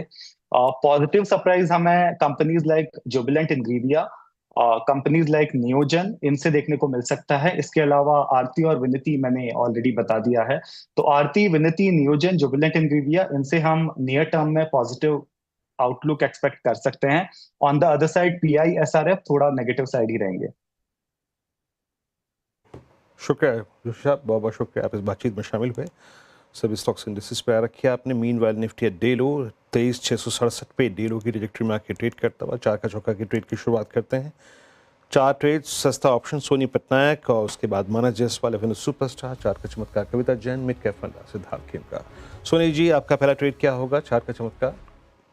वीरेंद्र जी, यहाँ पे सस्ता ऑप्शन में रेकमेंड करना चाहती हूँ SBI कार्ड की दिसंबर सीरीज 690 की पुट ऑप्शन, 690 की पुट ऑप्शन आप बाय कर सकते हैं. यहाँ पे 5 रुपए 30 पैसे यहाँ पे चल रहा है, इस लेवल पे बाय कर सकते हैं.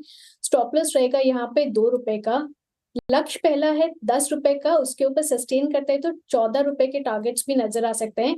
SBI कार्ड यहाँ पे एक फ्रेश ब्रेकडाउन दिया है ऑप्शन चेन में 700 के बिलो, तो थोड़ा वीक लग रहा है इंट्राडे पे. यहाँ पे मुझे लगता है टूवर्ड्स एक बार टेस्ट कर सकता है 680 670 के रेंज को टेस्ट कर सकता है. तो यहाँ पे आप 690 की पुट ऑप्शन में पार्टिसिपेट कर सकते हैं. ठीक है, SBI कार्ड सस्ता ऑप्शन के लिए. मानस जी, आपने क्या पिक किया है एफएनओ सुपरस्टार के लिए? तो श्रेया जी, आई थिंक टाटा कंज्यूमर पे ध्यान देना चाहिए. फ्रेश ब्रेकडाउन है, लोअर टॉप लोअर बॉटम का ट्रेंड है. पिछले लोज को स्टॉक ने, टाटा कंज्यूमर ने ब्रीच किया है, उसके नीचे गया है. तो टाटा कंज्यूमर के फ्यूचर में बिकवाली करने की राय रहेगी. 894 के आसपास के प्राइस चल रहे हैं.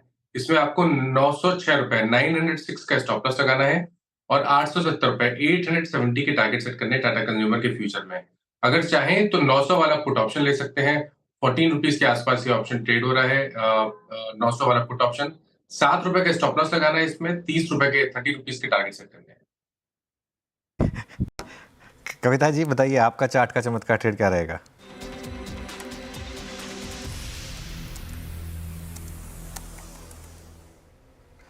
ओके, कविता जी का आज वापस वो, मैं पता है अभी बोलने वाला था बीरू को कि बीरू ऑलमोस्ट 2 हफ्ते हो गए कविता जी ने म्यूट बटन नहीं यूज़ किया. खैर कोई नहीं. कविता जी, आपका ट्रेड. अनुज जी, सो सॉरी, मार्केट ऐसा है कि क्लाइंट्स की कॉलिंग भी है. I am so sorry. सो 156 पर संवर्धन मदरसन ने एक हॉरिजॉन्टल सपोर्ट था, उसे तोड़ा है और मुझे लगता है यहाँ फर्दर गिरावट एक्सटेंड होते हुए दिख सकती है. 150 148 के प्राइस टारगेट के लिए संवर्धन पर एक सेल ट्रेड ले सकते हैं. स्टॉप लॉस मेंटेन करना चाहिए 158 का. संवर्धन मदरसन. और अब चलते हैं सिद्धार्थ जी के पास. सिद्धार्थ जी, आज का मिड कैप फंडा क्या पिक कर रहे हैं आप? अनंतराज लिमिटेड बाय का रिकमेंडेशन रहेगा. 1 year target price 1100.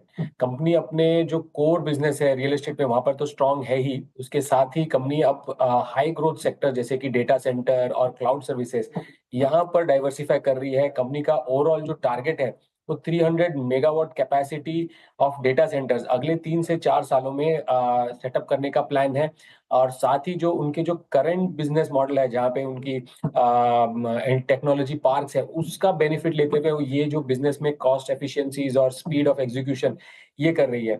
Core business की बात करें तो वहां पर 14 मिलियन स्क्वायर फीट का उनका इन्वेंट्री है या प्लान्ड है अगले कुछ सालों का। तो जो रियल एस्टेट बिजनेस है वहां पर भी हमें लगता है कि स्ट्रांग रहेगा। बट जो मेन स्टोरी रहेगा कि जो data centre and cloud services, यहाँ पे हाई मार्जिन और हाई ग्रोथ बिजनेस की वजह से हमें पसंद है। Target price 1100 bye recommendation. किन पे शुरुआत की थी हमने आज के सस्ता ऑप्शन ट्रेड से। पहला ट्रेड था आज का ऑप्शन ट्रेड सोनी पटना जी के सौजन्य से। SBI कार्ड्स के 690 की पुट ऑप्शन लेनी है for a possible target of 1014 on the higher side, 2 का स्टॉप लॉस। मानस ने फिर सुपरस्टार पिक किया और आपके स्क्रीन पे डाटा रखा जुबा प्रोडक्ट लगभग 870 के लक्ष्य के लिए 906 का स्टॉप लॉस है। चार्ट का चमत्कार कविता जैन और करीब यहाँ पर उन्होंने पिक किया समदन मदसन को फॉर पॉसिबल टारगेट ऑफ 148। और सिद्धार्थ खेमका जी का मिड कैप फंड आपकी स्क्रीन पे भी आया और अनंतराज करीब 1000 रुपए के लक्ष्य के लिए। मीनवाइल आज इंडेक्स को कोई कंफर्ट नहीं है, इंडेक्स 23,661 पे। इवन अब हम कैपिटलाइज कर रहे हैं जहां तक एक्सपोनेंशियल का सवाल है 200 डे एक्सपोनेंशियल मूविंग एवरेज के नीचे। मैं एक स्टॉक स्क्रीन पे रखता हूं आपके जो अब कंप्लीटली रिवर्स हो चुका है और काफ़ी बड़ा सेल ऑफ यहाँ पर। Let's bring power finance corporation. मतलब 7 सेशन में 11 दिसंबर को इसका प्राइस था 518, इट्स 457। कविता जी आपका टेक 457 डे लो पर 200 डे में स्क्रीन पे गया, आपका व्यू? या सो आज सुबह से ही देखें तो आप मोरोबोजो फॉर्मेशन बन रहा है, सेलिंग जो है वो फर्दर एक्सटेंड होते हुए दिख सकती है। अंटिल काउंटर 463 के नीचे ट्रेड कर रहा है, यहाँ पर सेलिंग प्रेशर बना हुआ दिख सकता है। और जो नेक्स्ट टारगेट आते हुए दिख रहे हैं काउंटर को वो 445 440 के लेवल की तरफ ये काउंटर बढ़ता हुआ दिख सकता है। इस बीच अनुज आज क्या कहें, आई मीन निफ्टी बैंक जरा प्लीज डायरेक्टर साहब रखिएगा और अनुज को भी रखिएगा। अनुज हमने एक दिन 200 डेमा छुआ था निफ्टी बैंक पे 12 नवंबर को, उसके बाद रिविजिट किया हमने 21 नवंबर को। अब बैंक निफ्टी का भी आई थिंक हार्डली डिफरेंशियल जो है वो 1800 पॉइंट का बचा है। मतलब मेरे ख्याल से ये थ्रू होके ही रहेगा वहाँ तक, है ना, जिस प्रकार का प्रेशर है, इनडिस्क्रिमिनेट सेलिंग जिसे कहते हैं। बिल्कुल। खैर वीरू मैं सिंपल मूविंग एवरेज देखता हूँ तो वो ऑलमोस्ट बैंक निफ्टी पर 50-500 पर ही है, तो बहुत ज़्यादा दूर नहीं है। और निफ्टी पर तो हम कंफर्टेबली उसके नीचे हैं। देखिए एक चीज़ तो बहुत क्लियर है, ये मार्केट अब अपने रीसेंट लोस को तो रिविजिट करने जा रही है जो 23,200 का था। अब वहाँ पर भी रुकेगा या नहीं ये अलग बात है। और इस मार्केट ने क्लासिकल 50% रिट्रेसमेंट पर हॉल्ट दिया आपको 24,800 पर। 24,800 पर डबल टॉप बनाया और उसके बाद से वो वहाँ से फिसला। और जो इंडेक्स सबसे ज़्यादा स्ट्रॉन्ग था उसने लीड किया, जो था बैंक निफ्टी, अब 1.5% नीचे। और एक चीज़ और क्लियर है, जब तक अब हम अगले 2-3 हफ्ते थर्सडे और फ्राइडे के ये जो वॉलेटिलिटी क्रंच होकर इन 2 दिनों में आ रही है, उसमें जब तक इक्विलिब्रियम पे ना आ जाए तब तक मुझे लग रहा है कि थोड़ा सा लोगों को केयरफुल रहने की ज़रूरत है। आज भी काफ़ी लोगों के हाथ जले होंगे इस मार्केट में ट्रेडिंग करने में, स्पेशली जो सुबह एक बार के लिए वो रिकवरी आई जहाँ लग रहा था कि बस अब रिकवरी आ जाएगी मार्केट में। और FIS सेलिंग इवेंचुअली वहाँ पर एक बड़ा इम्पैक्ट है। लेकिन आज का जो मेन प्रॉब्लम है वो मिड कैप में है। आई थिंक आज मिड कैप जिस तरीके से गिरे हैं 2.25% ये, और एडवांस डिक्लाइन अब 1:5 का, आई थिंक अब मार्केट में शायद डोमेस्टिक लोगों को भी ये रियलाइज़ हो रहा है कि ये मार्केट यहाँ नहीं रुकने वाला है। शायद ये एक रिस्क फैक्टर है। देखिए ये मौके होते हैं, मेरे ख्याल से लार्ज कैप में समय बेहतरीन मौके मिल रहे हैं। अब ऑब्वियसली आप आज खरीदेंगे और कल की कल कहेंगे कि कल की कल चलना चाहिए, वो तो नहीं होगा। लेकिन ये फेज़ इवेंचुअली लास्ट नहीं करेगा। है हम बुल मार्केट में, उसमें एक करेक्टिव फेज़ चल रहा है, वो रिकवरी आएगी। तो यही मौके हैं आपके पास अगले 2 हफ्ते, 3 हफ्ते, 2 महीने। अब जब तक ये करेक्शन चलने वाला है मुझे नहीं पता, कोई नहीं गेस कर पाएगा। तब तक एज एन इन्वेस्टर, मैं बार बार बोल रहा हूँ, एज एन इन्वेस्टर अच्छे स्टॉक्स को आपकी प्राइस पर लेने का। खैर आगे बढ़ते हैं अब और इस साल के आउटलुक पर बात करते हैं, मतलब अगले साल के। HDFC सिक्योरिटीज़ में लार्ज कैप शेयरों को लेकर बुलिश है, लेकिन मिड कैप और स्मॉल कैप को लेकर थोड़ी कॉशियस है। आगे का आउटलुक बताने के लिए कंचन जुड़ रही हैं। Kanchan, good afternoon. Good afternoon sir. सबसे पहले मैं जिस्ट ऑफ द स्टोरी बता देती हूँ कि HDFC ने क्या बोला है। HDFC ने बोला है कॉशन ईयर अहेड, कि आपको बहुत ही संभल के चलना होगा। निफ्टी के लेवल्स पे डायरेक्टली आ जाते हैं। अगर हम फिस्कल ईयर 26 की बात करें तो जो निफ्टी का उन्होंने लेवल दिया है वो है 26,442 का। अब ये जो निफ्टी के लेवल है वो किन फैक्टर्स पे डिपेंड करेंगे उसके ऊपर बात करते हैं। फिस्कल ईयर 26 में जो जीडीपी ग्रोथ है वो 6.7 पे हमें देखने को मिल सकती है। रूरल डिमांड अच्छी देखने को मिल सकती है। इनफैक्ट केपेक्स पे खासा आपको ध्यान रखना है, अगर वहां केपेक्स बढ़ता है तो वहां से हमारे मार्केट को एक अच्छा खासा सपोर्ट आता हुआ दिखाई देगा। और नॉट टू फॉरगेट कि बजट आने वाला है, तो बजट में सरकार से काफी ज्यादा उम्मीदें लगाई जा रही है कि इस बार केपेक्स में जो एलोकेशन है वो हमें अच्छा खासा देखने को मिल सकता है। इनफैक्ट जो इन्फ्लेशन है वो भी हमें घटने का अनुमान है, यानी कि एचडीएफसी को घटने का अनुमान है वो 4 से 4.5% के बीच में देखने को मिल सकती है।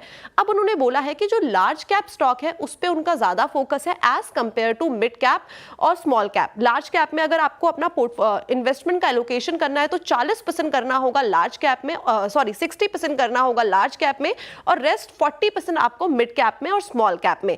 सेक्टर स्पेसिफिक अप्रोच उनकी कैसे रहने वाली है एक बार उस पर नजर डालते हैं। आपको इस टाइम पे लार्ज की हमने बात करी तो बड़े बैंक्स पे खासा फोकस करना है और साथ ही साथ बड़े आईटी शेयर्स जो हैं उन पे खासा फोकस करना है, नॉट इन मिड और स्मॉल में। साथ ही साथ जो कंज्यूमर ड्यूरेबल्स है वहां से एक अच्छा खासा मोमेंटम हमें देखने को मिल सकता है। कैपिटल गुड्स हो सकता है कि मार्केट के अंदर हमें आउट परफॉर्म करते हुए नजर आए। इनफैक्ट रियलिटी, बिल्डिंग मटेरियल्स में भी एक अच्छा फोकस बना हुआ है। लेकिन बेयर जो सेक्टर है वो कौन से हमें देखने को मिल सकते हैं, वो है ऑटो। ऑटो हम काफी लंबे टाइम से देख रहे हैं कि नंबर्स में भी थोड़ा सा हमें पेन आता हुआ दिखाई दे रहा है, तो ये जो ट्रेंड है हमें हो सकता है कि नेक्स्ट ईयर भी कंटिन्यू देखने को मिले। एनबीएफसीज पे आपको खासा ध्यान रखना है कि यहाँ पे जो चाल है वो धीमी देखने को मिल सकती है। इनफैक्ट जो छोटे बैंक्स हैं वो भी इनके बेयर्स के लिस्ट में है। Consumer durables, oil and gas और मिड कैप आईटी में भी जो इनका स्टांस है वो कहीं ना कहीं बेयर साइड पे बना हुआ है। स्टॉक स्पेसिफिक अप्रोच कैसी रहने वाली है, यानी कि जो बुल साइड पे स्टॉक है इनकी रडार पर, वो है सबसे पहला रिलायंस इंडस्ट्रीज, हिंदुस्तान यूनिलीवर, साथ ही साथ बजाज फाइनेंस, सन फार्मास्यूटिकल, मारुति सुजुकी, एसबीआई, शोभा, इसके अलावा इंडिया मार्ट और क्रॉम्पटन कंज्यूमर। जिन स्टॉक्स में आपको ध्यान रखना है, लेकिन ये नहीं भूलना है कि आगे चल के जो साल आने वाला है वो थोड़ा सा हमें कॉशियस के साथ अप्रोच करना होगा। ओके, थैंक यू कंचन। तो ये एक ब्रोकरेज का व्यू। एक और ब्रोकरेज की बात करते हैं, गोल्डमैन सैक्स, जिसने निफ्टी पर 27,000 का टारगेट दिया है। अब तो 27,000 भी बड़ा लग रहा है, पर श्रेया से जानते हैं कि क्या कहा एग्जैक्टली गोल्डमैन ने। श्रेया बताइए। बिल्कुल 27,000 से बड़ा लग रहा है और वो भी साल के अंत तक। तो कुछ ही ट्रेडिंग सेशंस बचे हैं, 2024 की और 2025 की शुरुआत होगी। गोल्डमैन ने आउटलुक रखा है, उनका मानना है कि साल के अंत तक यानी कि 12 महीने में निफ्टी 27,000 के स्तर को छू सकता है, लेकिन 3 महीने में 24,000 का स्तर निफ्टी दिखाएगा, यानी कि लगभग 2% की बढ़ोतरी निफ्टी में हमें देखने को मिल सकती है अगले 3 महीने में। अगले 3 महीने में कॉशियस रहने की सलाह है। बाजार रेंज में रहेगा क्योंकि कमज़ोर अर्निंग्स और महंगे वैल्यूएशन का जो असर है बाजार पे पड़ता दिखेगा। शॉर्ट टर्म के लिए बाजार में सतर्क रहने की भी संभावनाएं जता रहे हैं गोल्डमैन जी। अब जो सेक्टर पे गोल्डमैन बुलिश है उसकी बात करें तो उसमें आता है हाउसिंग, एग्रीकल्चर, डिफेंस और टूरिज्म।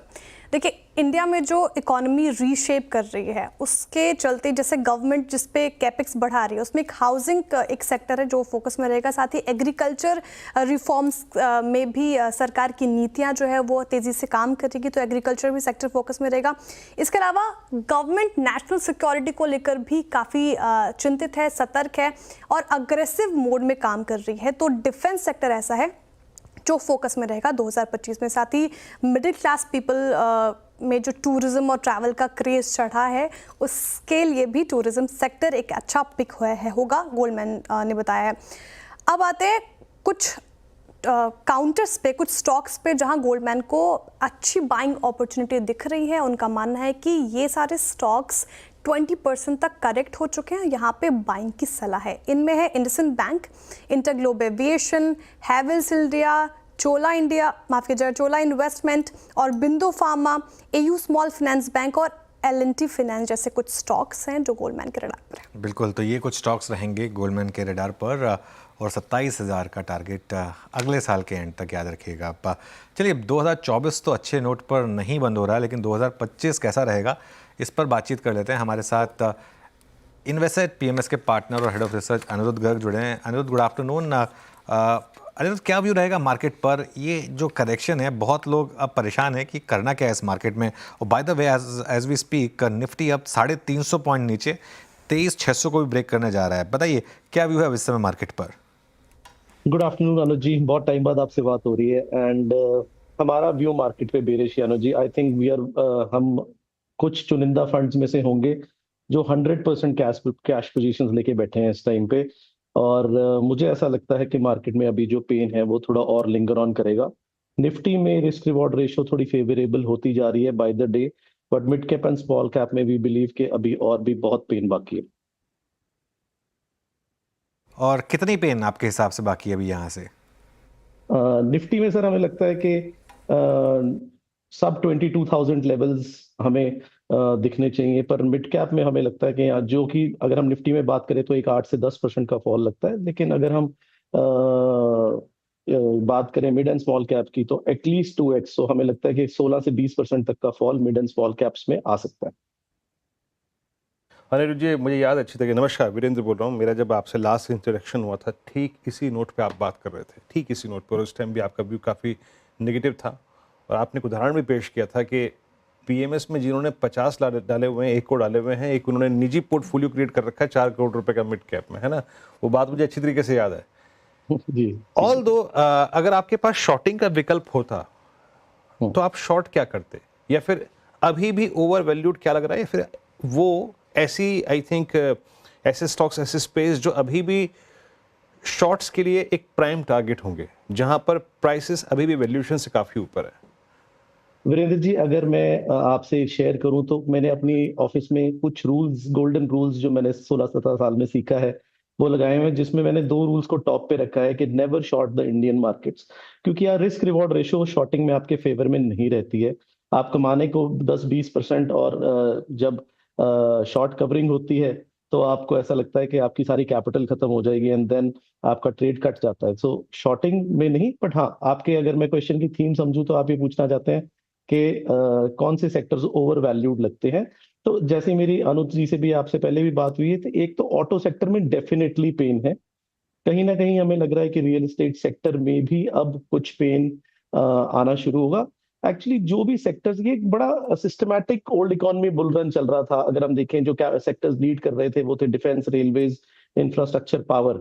लेकिन जो टर्न ऑफ टाइड्स हुआ है after the general election and government के पॉपुलिस्ट मेजर्स, अगर हम सिर्फ महाराष्ट्र की बात करें, लाडली बहना जिसमें 1500 रुपए 1.5 करोड़ लोगों को दिए, महिलाओं को दिए जा रहे हैं, उसमें सिर्फ महाराष्ट्र के लिए 46,000 करोड़ का एक आउटगो लगता है कि आएगा। और अगर ये चीज कॉपी हो गई पूरे इंडिया में डिफरेंट पार्टीज में, तो जो एक इंडियन गवर्नमेंट को जो FIIs या वर्ल्ड ओवर ये बिलीव करते थे कि wonderful business minds with a progressive thought चल रहे थे, वो उसमें डी रेटिंग देखने को हमें मिल सकती है। तो all the sectors which are affected by capex, कहीं ना कहीं इनमें एक सेट टू रियलिटी होगा। दो केपेक्स की स्टोरी अभी शुरू हुई है और हमें लगता है कि ये ऐसे इतनी जल्दी खत्म होने वाली नहीं है, बट हाँ, इनको जो एक एक्स्ट्रॉर्डिनरी प्रीमियम दिया जा रहा था, सो ये सारे सेक्टर्स पे कुछ ना कुछ प्रॉब्लम्स आ सकते हैं। इनसे मैं बहुत अग्री करता हूँ अनिरुद्ध जी। और अभी जो प्रेशर पड़ेगा एक्सचेकर पे इसका, आई थिंक वो काफ़ी बड़ा होगा।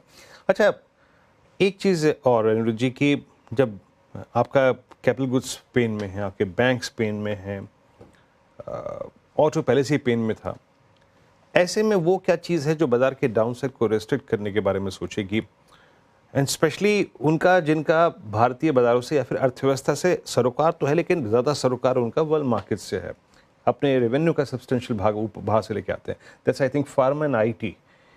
क्या ये आपका डाउनसाइड रेस्ट्रिक्ट करेंगे क्या, या फिर अगर हम किसी स्टॉक में अपसाइड खोज रहे हैं सेक्टर में, तो वो ये प्रिफर्ड स्पेस होंगे क्या? एब्सोल्युटली, एब्सोल्युटली वीरेंद्र जी, अगले 1 साल के लिए या कम से कम अगले 6 से 8 महीने के लिए ये सेक्टर्स एक बाजार को जो स्टेबिलिटी अगर कहीं से आती है तो इन्हीं सेक्टर से आती हुई दिखती है। और बाकी दूसरे सेक्टर्स में भी अगर हम railway, defence, infrastructure, power, capital goods की बात करें, जैसे जैसे वैल्यूएशंस करेक्ट होंगे, जैसे जैसे रियलिटी सेट इन होगी, सपोर्ट यहां से भी आनी धीरे धीरे शुरू हो जाएगी।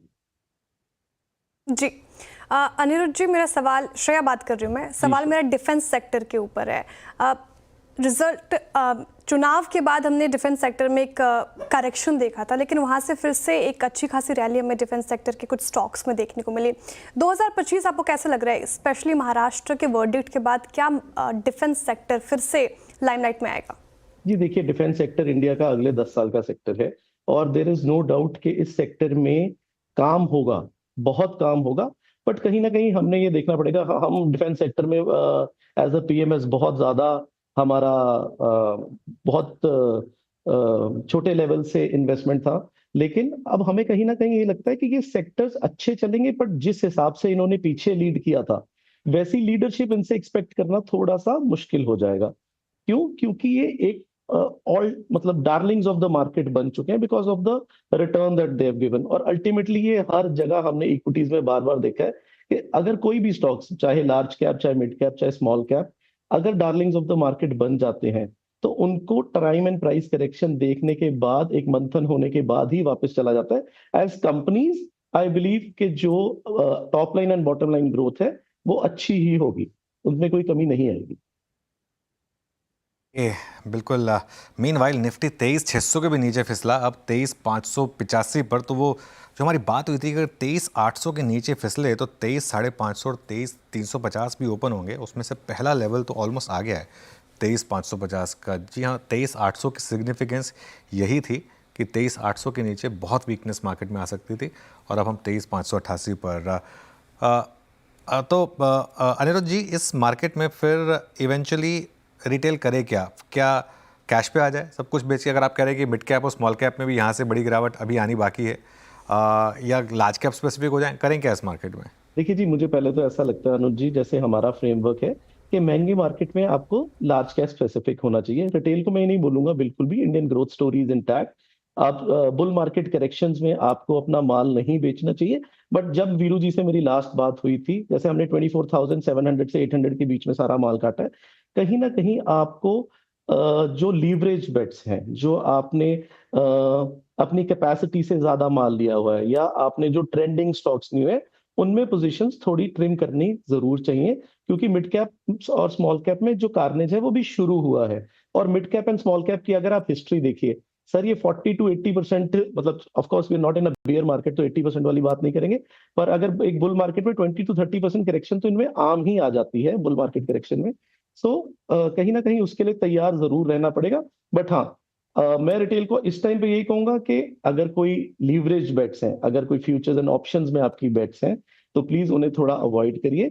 और अगर बहुत अच्छे मौके मिलने वाले हैं अगले 2 से 3 महीने में to add to your portfolio, एक अच्छी सेल मार्केट में लगने वाली है, तो जो भी पसंदीदा स्टॉक्स हैं, आपको लगता है कि हाँ ये फूड डिलीवरी जायंट बहुत बड़ा अच्छा काम कर रहा है और मुझे इसमें पोजीशन बनानी है, या आपको लगता है कि ये डिफेंस की कंपनी बहुत अच्छी है, तो इन सब स्टॉक्स को चूज करके रखिए। और जैसे जैसे ये अपने 200 day moving average, 500 day moving average पे आपको मिलते हैं, ये गोल्डन अपॉर्चुनिटीज होंगी ऐड करने के लिए। अपने कैश को बचा के रखिए, do not jump into the market right now. और अगर कोई लीवरेज बेट्स है तो उनको काटिए, उनसे आपको नुकसान हो सकता है। ओके अनिरुद्ध जी, बहुत बहुत शुक्रिया आप इस कार्यक्रम में शामिल हुए, and have a nice weekend. और साथ ही साथ मेरे ख्याल से जब आपसे अगली मुलाकात होगी, बात होगी, तो नया वर्ष आ चुका होगा, तो आपको एक बार फिर से नए वर्ष की अग्रिम शुभकामनाएं पूरे CNBC आवाज परिवार की तरफ से। आप सबको भी thank you very much for joining us. शुक्रिया सर। नाउ इट्स 23582 दिन के लोज पे, और हम 200 डे एक्सपोनेंशियल न्यूज के नीचे। अनुज, अप्रोच क्या रहेगी मंडे? कुछ कैरी करके जाएं क्या? वीरू, देखिए क्या है, आज भी मार्केट ने आपको बेहतरीन मौका दिया है शॉर्टिंग करने का, और ग्रीन से नीचे आया है मार्केट, तो क्यों कैरी करना है? मंडे कोई मार्केट आपको मौका देगा, मार्केट आपको रोज़ मौका दे रहा है। ओवरनाइट रिस्क पालना ही नहीं है इस मार्केट में, न्यूट्रल पोजीशन के साथ जाइए। लेकिन ये क्लोज बहुत ख़राब है मार्केट का, इसमें कोई डाउट किसी को नहीं होना चाहिए कि ये क्लोज बहुत ख़राब है। 200 डे मूविंग एवरेज के डिसाइसिवली नीचे निफ्टी पर बंद हुए हैं, बैंक निफ्टी में 200 डे मूविंग एवरेज से जस्ट थोड़ा सा ही ऊपर बंद हुए हैं। और अब मेरा एक ये मानना है कि निफ्टी अब यहाँ से 23,200 तक भी जा सकता है, और 23,200 पर भी रुक जाए तो गनीमत होगी। वैसे इस मार्केट में कुछ बदला है, इस समय कुछ बदला है, सेंटीमेंट तो बदला ही है, लेकिन उसके अलावा भी कुछ बदला है। आई थिंक इस मार्केट को वापस एक उस अर्निंग्स का रिस्क लग रहा है। मूविंग एवरेज वापस हमारी डिक्लाइनिंग हुई, 200 डे मूविंग एवरेज भी अब ऑलमोस्ट फ्लैट लाइन पर आ रही है, और आज का क्लोज काफ़ी ख़राब है, और बैंक निफ्टी इसको लीड कर रहा है। और आज मुझे दिक्कत है एडवांस डिक्लाइन से। आज का एडवांस डिक्लाइन पहली बार इतना ख़राब है 1:6 का। मेरा ये मानना है कि अगला हफ्ता वैसे भी एक्सपायरी हफ्ता है, आपको ऐसे 3-4 सेशन मिल सकते हैं वीरू, जहाँ पर इस तरीके के एडवांस डिक्लाइन हो जाएंगे, जहाँ पर मुझे लग रहा है कि सारे एक्सेसेस शायद सिस्टम से बाहर होंगे। लेकिन तब तक निफ्टी कहाँ होगा, 23,200 पर होगा या 23,000 पर होगा, ये कहना थोड़ा टफ है। लेकिन मैं फिर कह रहा हूँ, ये ऐसा नहीं कि आप पैनिक करके सब कुछ बेच दें, ये वो वाली मार्केट नहीं है। इसमें आपको बस थोड़ा सा संभल कर, बहुत केयरफुल रहकर सही स्टॉक का चुनाव करना है, इस तरीके की मार्केट है। जी, ये तो अप्रोच है और देखिए ये बात बिल्कुल सही है। आज भी हम 24,064 तक गए, एग्जैक्टली कॉल राइटर्स के जोन में हम जाके खड़े हुए, लेकिन हमें उस कॉल राइटर ने 1 मिनट खड़े नहीं होने दिया, वहीं से कोलैप्स हुए। देन 23,900 टूटा, फिर 23,800 टूटा और 800 के बाद कोई खेल ख़त्म हो चुका था।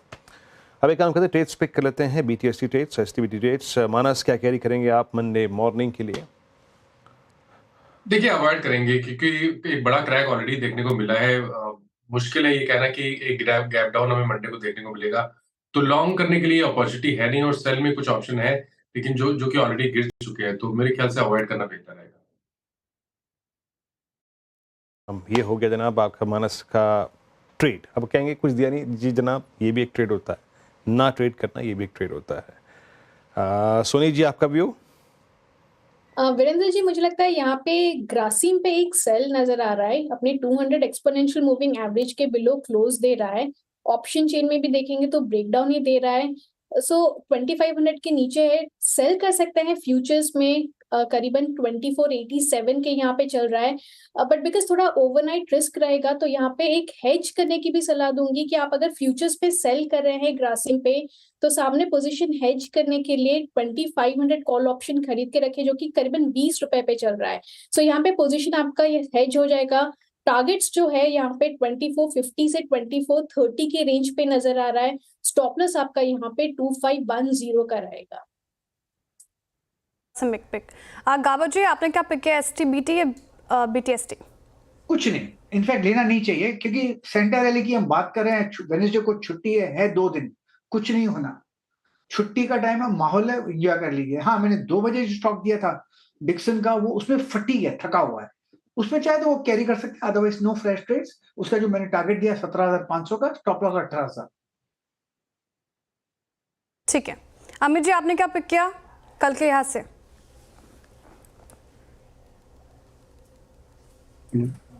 जी श्रेया मैम, मैं भी गावस्कर की तरह अपने 2 बजे की कॉल से कंटिन्यू करूंगा। 386.87 के लगभग शॉर्ट दिया था, करंटली 381.65 है। फ्रेश व्यू इस मार्केट में नहीं दूंगा। एग्जिस्टिंग कॉल का स्टॉप लॉस एट कॉस्ट पे लिया 86, टारगेट्स हमारे 370 के मेंटेन रहेंगे।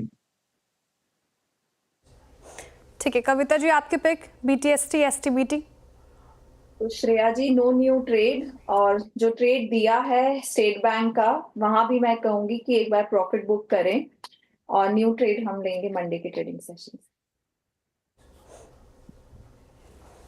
कोई न्यू ट्रेड नहीं, बाजार जिस मूड माहौल में फिलहाल दिख रहा है, कोई न्यू ट्रेड नहीं। और जैसे कि हम बात कर रहे थे, बाजार की हालत खस्ता ही होती जा रही है और कुछ मिनट्स बाकी हैं क्लोजिंग में, और 400 अंक से ज़्यादा की गिरावट निफ्टी में 23,550।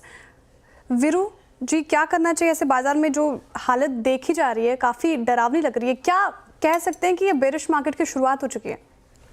देखिए श्रेया, अब हम 200 डे एक्सपोनेंशियल मूविंग एवरेज के नीचे, हालांकि अनुज व्यू शेयर कर चुके हैं तो दोबारा कंफ्यूज नहीं करेंगे, बट ट्रेड्स जो है ना श्रेया, आजकल इंट्राडे में मिल रहे हैं। जैसे कि हमने बात की, सुबह भी एक ट्रेड शॉर्ट का मिला अच्छा, और वो अब ये कह सकते हैं कि आप 200 डेमा के नीचे अगर हमने कैपिटलाइज करना शुरू कर दिया, तो वीकली पर हमारा वो जो 50 वीक एक्सपोनेंशियल मूविंग एवरेज आता है, वो आता है करीब 23,300। तो अब एटलीस्ट श्रेया वहाँ तक का डाउन साइड नज़र आ रहा है, 23,300, जहाँ पे आपका 50 week exponential moving average aligned है। और रही बात निफ्टी बैंक की, इस क्लोज के साथ निफ्टी बैंक पर भी, क्योंकि देखिए अब हम वीकली चार्ट्स की बात कर रहे हैं, हम डेली चार्ट्स की बात नहीं कर रहे हैं, वीकली पर भी अब निफ्टी बैंक पर 50 वीक एक्सपोनेंशियल मूविंग एवरेज की ट्रैजेक्टरी खुल गई है, जो कि आप आती है मोटे तौर पे 50,000 के जोन पे। बट मैं आपको थोड़ी सी मार्केट ब्रेथ दिखाता हूँ श्रेया। मार्केट ब्रेथ कितनी ख़राब है आप इससे अंदाज़ा लगा सकती हैं। Now we are in expiry week, मतलब मंथली एक्सपायरी है। लुक एट लॉन्ग्स, एक 3 में शॉर्ट कवरिंग और 31 में शॉर्ट और लॉन्ग अनवाइंडिंग। अब हो क्या रहा है, देखिए थोड़ा सा पर्सपेक्टिव डिफरेंट रखना पड़ेगा आपको, इन स्टैट्स को थोड़ा डिफरेंट पर्सपेक्टिव समझना पड़ेगा, क्योंकि अब हम आखिरी हफ्ते में हैं। लॉन्ग अनवाइंडिंग हो रही है करंट मंथ फ्यूचर्स पे, लेकिन वो नेक्स्ट मंथ में नहीं जा रही है। ये चीज़ बड़ी ख़राब है। और लॉन्ग्स कहीं पर विजिबल है और शॉर्ट कवरिंग कहीं पर है तो वो सिर्फ फार्मा में। शॉर्ट बिल्डअप, सिमेंस, एबीबी, यानी और कौन कौन से स्पेस आ गए हैं श्रेया बेयर ग्रिप में?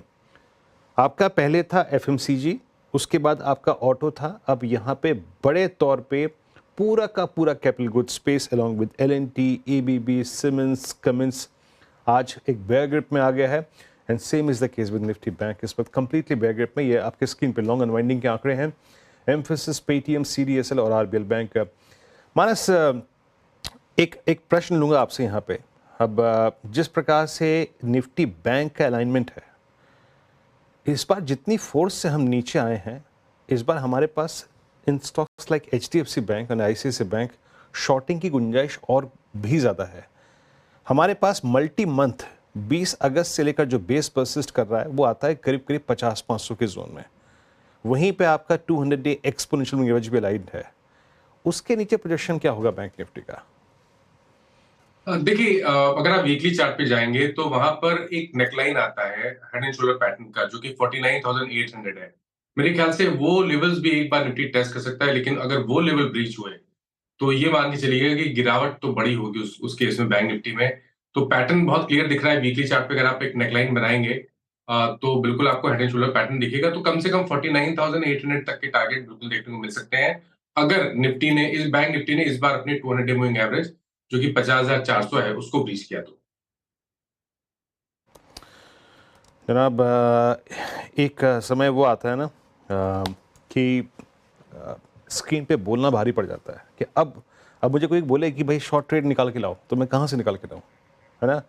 मीनवाइल अभी भी आपके स्क्रीन पे आपको मैं एक बैंड अपडेट दिखाता हूँ, वो काउंटर्स जो कि मार्केट वाइड पोजीशन लिमिट को हिट करने वाले हैं। दैट्स आरबीएल बैंक करीब 106% मार्केट वाइड पोजीशन लिमिट को हिट कर चुका है। देन एक्साइड 96%, आज पॉजिटिव न्यूज़ फ्लो था लेकिन सिंक हुआ। एंड पीएनबी करीब 95% अपनी मार्केट वाइड पोजीशन लिमिट को हिट कर चुका है। दैट मीन्स जब हम सोमवार को मुलाकात करेंगे, बात करेंगे, तो ये डेरिवेटिव बैंड में होंगे। और बाहर कौन आ सकता है? पीवीआर आइनॉक्स लिमिट घट के 79% पे आ चुके हैं। And same is the case with NMDC at 81%। But आज का space sector, doctor Reddy's, Divi's lab, ये क्लियरली रिफ्लेक्ट करते हुए कि फार्मा फिर भी इस वक्त ठीक ठाक सूरत हाल में। जरा डॉक्टर साहब एक बार निफ्टी फार्मा रखिएगा। निफ्टी फार्मा आपके स्क्रीन पे जहाँ पे क्लोज हो रहा है वो अभी भी मतलब आप समझ लीजिएगा कि बहुत ही एक जिसे कहते हैं ना कंफर्टेबल स्पेस में जाके क्लोज हो रहा है। आपसे मैं एक राय जानना चाहूँगा यहाँ पे प्रकाश सर, अगर कंफर्टेबली एक पोजीशन को कैरी करना हो, मतलब ट्रेल करना हो इस पूरे टर्बुलेंस के फेज में फार्मा में, वो लाइकली जो स्ट्रक्चर होगा, स्टॉक होगा, वो कौन सा होगा? एक्चुअली नहीं लेना चाहिए। वैसे तो काफी ऐसे सिंजिन की बात करें, यहाँ वीक है, देखा जाए डॉक्टर रेड्डी ये भी वीक है, तो इस पे स्ट्रेंथ है नहीं। वहां पर अगर बेचना होगा यहाँ ही बेचेंगे जो कि स्ट्रेंथ है। I think I will avoid it completely. यहाँ पर प्रॉफिट बुकिंग आ सकती है। निफ्टी फार्मा ऑल्दो कुछ कैंडिडेट्स बहुत स्ट्रांग हैं प्रकाश सर के मुताबिक, बट स्टिल उसको अभी एज ऑफ नाउ टच नहीं करना चाहिए। थोड़ी सी जो कहते हैं ना स्लाइट रिकवरी है। 23,600 पर निफ्टी और निफ्टी बैंक आपकी स्क्रीन पे 50,776 पे। और कुछ ही देर में मैं आपको एक और कहीं ना कहीं जिसे कहते हैं ना चीज़ से वाकिफ़ कराऊंगा। थोड़ा धैर्य रखे बैठिए और एक न्यूज़ रूम में कुछ देर में हम चलेंगे, लेकिन उससे पहले थोड़ा सा बाजार की क्लोजिंग पे मैं फोकस कर रहा हूँ। अनुज जा चुके हैं न्यूज़ रूम में और जैसे ही तैयार होगा न्यूज़ रूम हम जाएंगे वहाँ पे। लेकिन पेन है। अच्छा, एक बार एक स्टॉक और लेके आइएगा। आज रियल स्टेट पे जो खबर है उसका इम्पैक्ट देखिए। लुक एट मैक्रोटेक डेवलपर्स करीब 1045 पे। मानस यहाँ पे जो एग्जिस्टिंग पोजीशन है, लॉन्ग्स जो पड़ी हुई हैं, उन्हें क्या होल्ड करें या फिर 10 DMA के बीच के ऊपर काट लें इसको? मेरे ख्याल से 20 DMA के लिए वेट करना चाहिए, क्योंकि उसी दिन 20 DMA जहां पर है उसी जगह पर 13 तारीख का लो भी है। मेरे ख्याल से आप पोजीशन को होल्ड कर सकते हैं, लेकिन आपको 1370 का स्टॉप लॉस जरूर लगाना है। उसके नीचे जाएगा तो करेक्शन डीप हो सकता है, तो इसलिए आपको वहां पर 1370 के नीचे डेफिनेटली निकलना चाहिए लॉन्ग पोजीशन से। ठीक है कविता जी, ट्रेंट एक ऐसा स्टॉक जो लूजर्स में फिलहाल शामिल और इस पर 2.5% के करीब डेंट पड़ता हुआ नज़र आ रहा है। ट्रेंड क्या लग रहा है आपको? माफ कीजिएगा, 3% से ज़्यादा की बिक वाली इस पर्टिकुलर काउंटर में देखने को मिल रही है। क्या ये आपको बहुत ही एक्सपेंसिव या हाई वैल्यूएशन वाला स्टॉक लग रहा है, या फिर अभी ठीक है और इसमें बाइंग की जा सकती है? श्रेया, ट्रेंड थ्रू आउट बहुत अच्छा परफॉर्म किया है। Valuation wise no doubt high valuation पर था, बट अगर आप टेक्निकली इसे देखेंगे तो ये एक स्ट्रॉन्ग कंसोलिडेशन फेज में है और इसका जो इमीडिएट सपोर्ट दिखता है वो 6,711 के आसपास आता हुआ दिखता है। तो अगर किसी ने शॉर्ट किया है तो वो अपनी पोजीशन पर एक स्टॉप लॉस मेंटेन कर सकते हैं। 6,900 का स्टॉप लॉस मेंटेन करना चाहिए and they can carry. Okay, तो ट्रेंड पे ये रहा है आपकी 6844 पे आके ट्रेड करता हुआ। मीनवाइल अगर आप निफ्टी आईटी को देखें, अब 83,780 पे आप अगर आज के इस कैंडल को देखें ना, तो इस कैंडल ने एक साथ 1, 2, 3 और मतलब आप कह सकते हैं कि पूरे दिसंबर को इस कैंडल ने आइसोलेशन में कवर कर लिया। अब इसे एग्जैक्टली हम क्या मान के चलें? एसेंचर के अगर आप देखें अच्छे नंबर्स, उसके बाद जो एक अपसाइड खुला उस पर प्रॉफिट्स कैश में कन्वर्ट होने को आ गए या फिर समथिंग डिफरेंट। बट आज बाजार ने किसी भी तबके को नहीं छोड़ा, चाहे फार्मा हो चाहे वो आईटी हो, क्योंकि फार्मा भी हायर लेवल से रिट्रेस हुआ। देन बैंक्स और सीमेंस आज का I think accident of the day. ये आपकी स्क्रीन पर मेरे ख्याल से सीमेंस के एंटायर करियर में मेरे ख्याल से इससे पहले ऐसी वाइल्ड कैंडल क्रिएट हुई थी 3 जून को, जिस दिन चुनाव नतीजे आए थे। उसके बाद पहली बार सीमेंस ऐसे कोलैप्स होता हुआ in a single day, a stock which was trading above all moving averages suddenly heading towards 200 EMA at 6873। अब चलते हैं अनुज के पास। अनुज कुछ आपको एक रोचक बताएंगे और एक सफ़र जो CNBC आवाज़ के साथ शुरू हुआ था, आज वो अपने अंतिम पड़ाव में है। चलते हैं इसको समझने के लिए अनुज के पास न्यूज़ रूम में। अनुज, ओवर टू यू। पूरा का पूरा न्यूज़ रूम यहाँ मुंबई में, दिल्ली में, अहमदाबाद में। और एक चीज़ जो मैं कहूँ, बचपन में हम एक जब पढ़ते थे तो एक टर्म सुनते थे ना, अजात शत्रु, मतलब एक ऐसा इंसान जिसको कोई भी नापसंद नहीं करता है। और हमारे न्यूज़ रूम में एक ऐसी पर्सनालिटी रही है। मैं एक चीज़ कह सकता हूँ कि 20 साल से CNBC आवाज़ इस देश की बिज़नेस की आवाज़ रही है और आपने बहुत चेहरों को चैनल के सामने देखा है, लेकिन एक ऐसी आवाज़ है जिसने 20 साल से कैमरा के पीछे रहकर इस चैनल का मार्गदर्शन किया है। पहले एक छोटा सा मोन्टाज दिखाते हैं, फिर बात करेंगे। वो मोन्टाज प्ले कीजिए प्लीज़।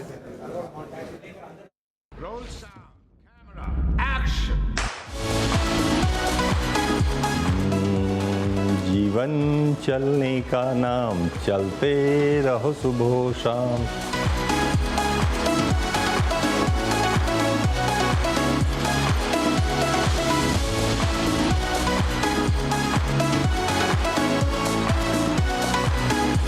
जब लोग मिलते हैं और कहते हैं कि आप लोग बहुत ही अच्छा कर रहे हैं, कुछ अलग कर रहे हैं, तो ये बहुत ही तसल्ली देने वाला होता है।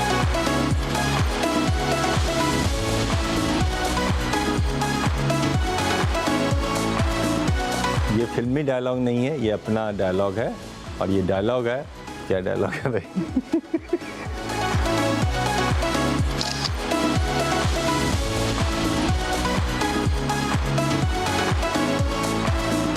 डायलॉग फिल्मी नहीं है, अपना है। आवाज़ पर हर मिनट है मीनिंगफुल।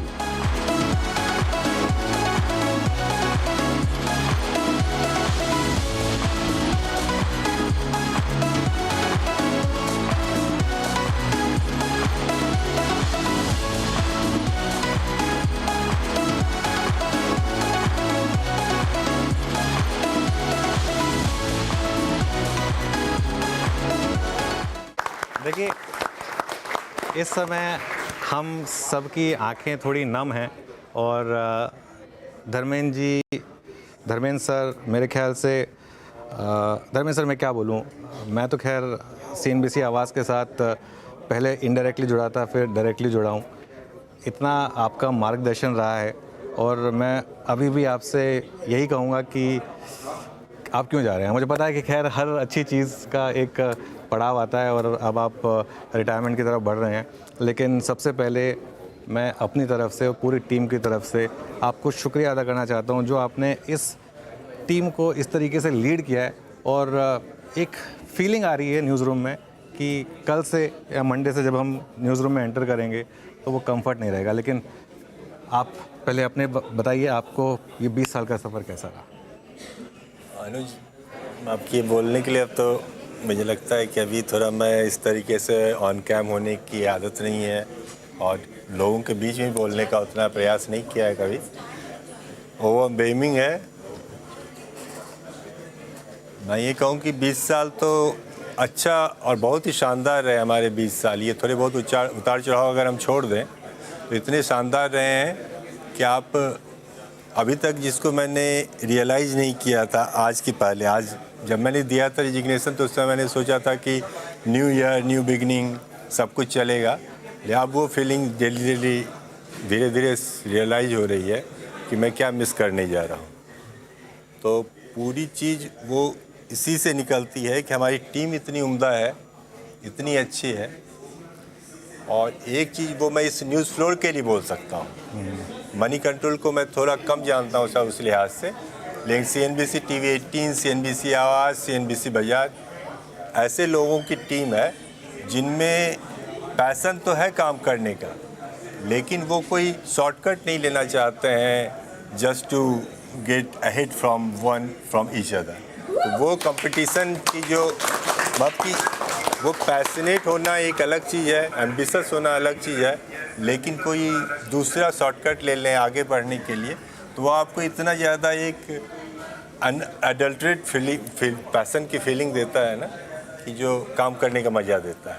अच्छा धर्मेंद्र सर, मैं अपने व्यूअर्स को ये कहूँगा कि हम लाइव हैं इस समय और अगर हम में से कुछ लोग इमोशनल हो जाएं तो प्लीज़ हमें थोड़ा माफ़ करिएगा। कुछ लोग हैं जिन्होंने पिछले 20 साल धर्मेंद्र सर के साथ बिताए हैं, उनसे बात करते हैं। अपर्णा, आपसे शुरुआत करूँगा। सर ये बहुत डिफ़िकल्ट है मेरे लिए, बट रोना नहीं है मुझे। बस मुझे सबसे पहले ये कहना है कि इस नेटवर्क 18 में CNBC आवाज़ में सबसे पहले मैं धर्मेंद्र सर से मिली थी।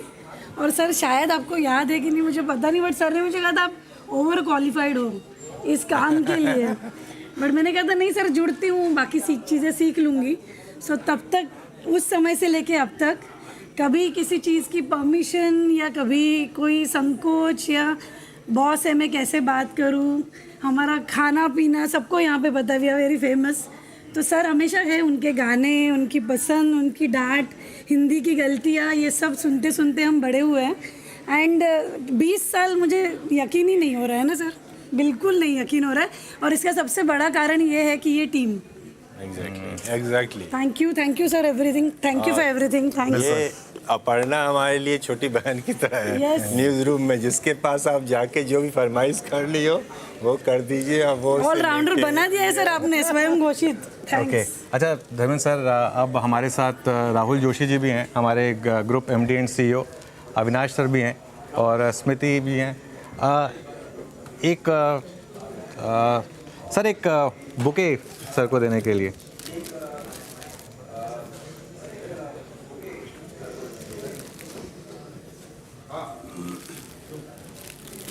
सर आप दीजिए, आप दीजिए सर, आप दीजिए। Thank you sir, thank you sir. Sir Rahul sir, आप धर्मेंद्र सर के लिए अगर कुछ कहना चाहें तो। चलिए पहले केक काटते धर्मेंद्र सर, उसके बाद ये सब होगा। चलिए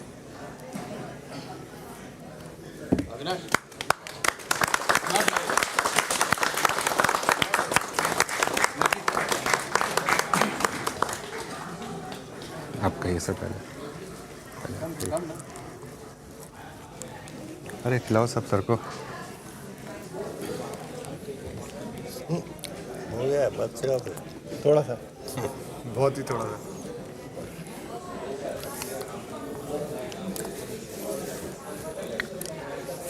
थोड़ा इमोशनल है हम सब लोग यहाँ पर इस समय। राहुल सर अगर 2 शब्द आप कहना चाहें तो। धर्मेंद्र जी चलिए आप बोलिए दोबारा। Roll sound, camera, action. जीवन चलने का नाम, चलते रहो सुबह शाम।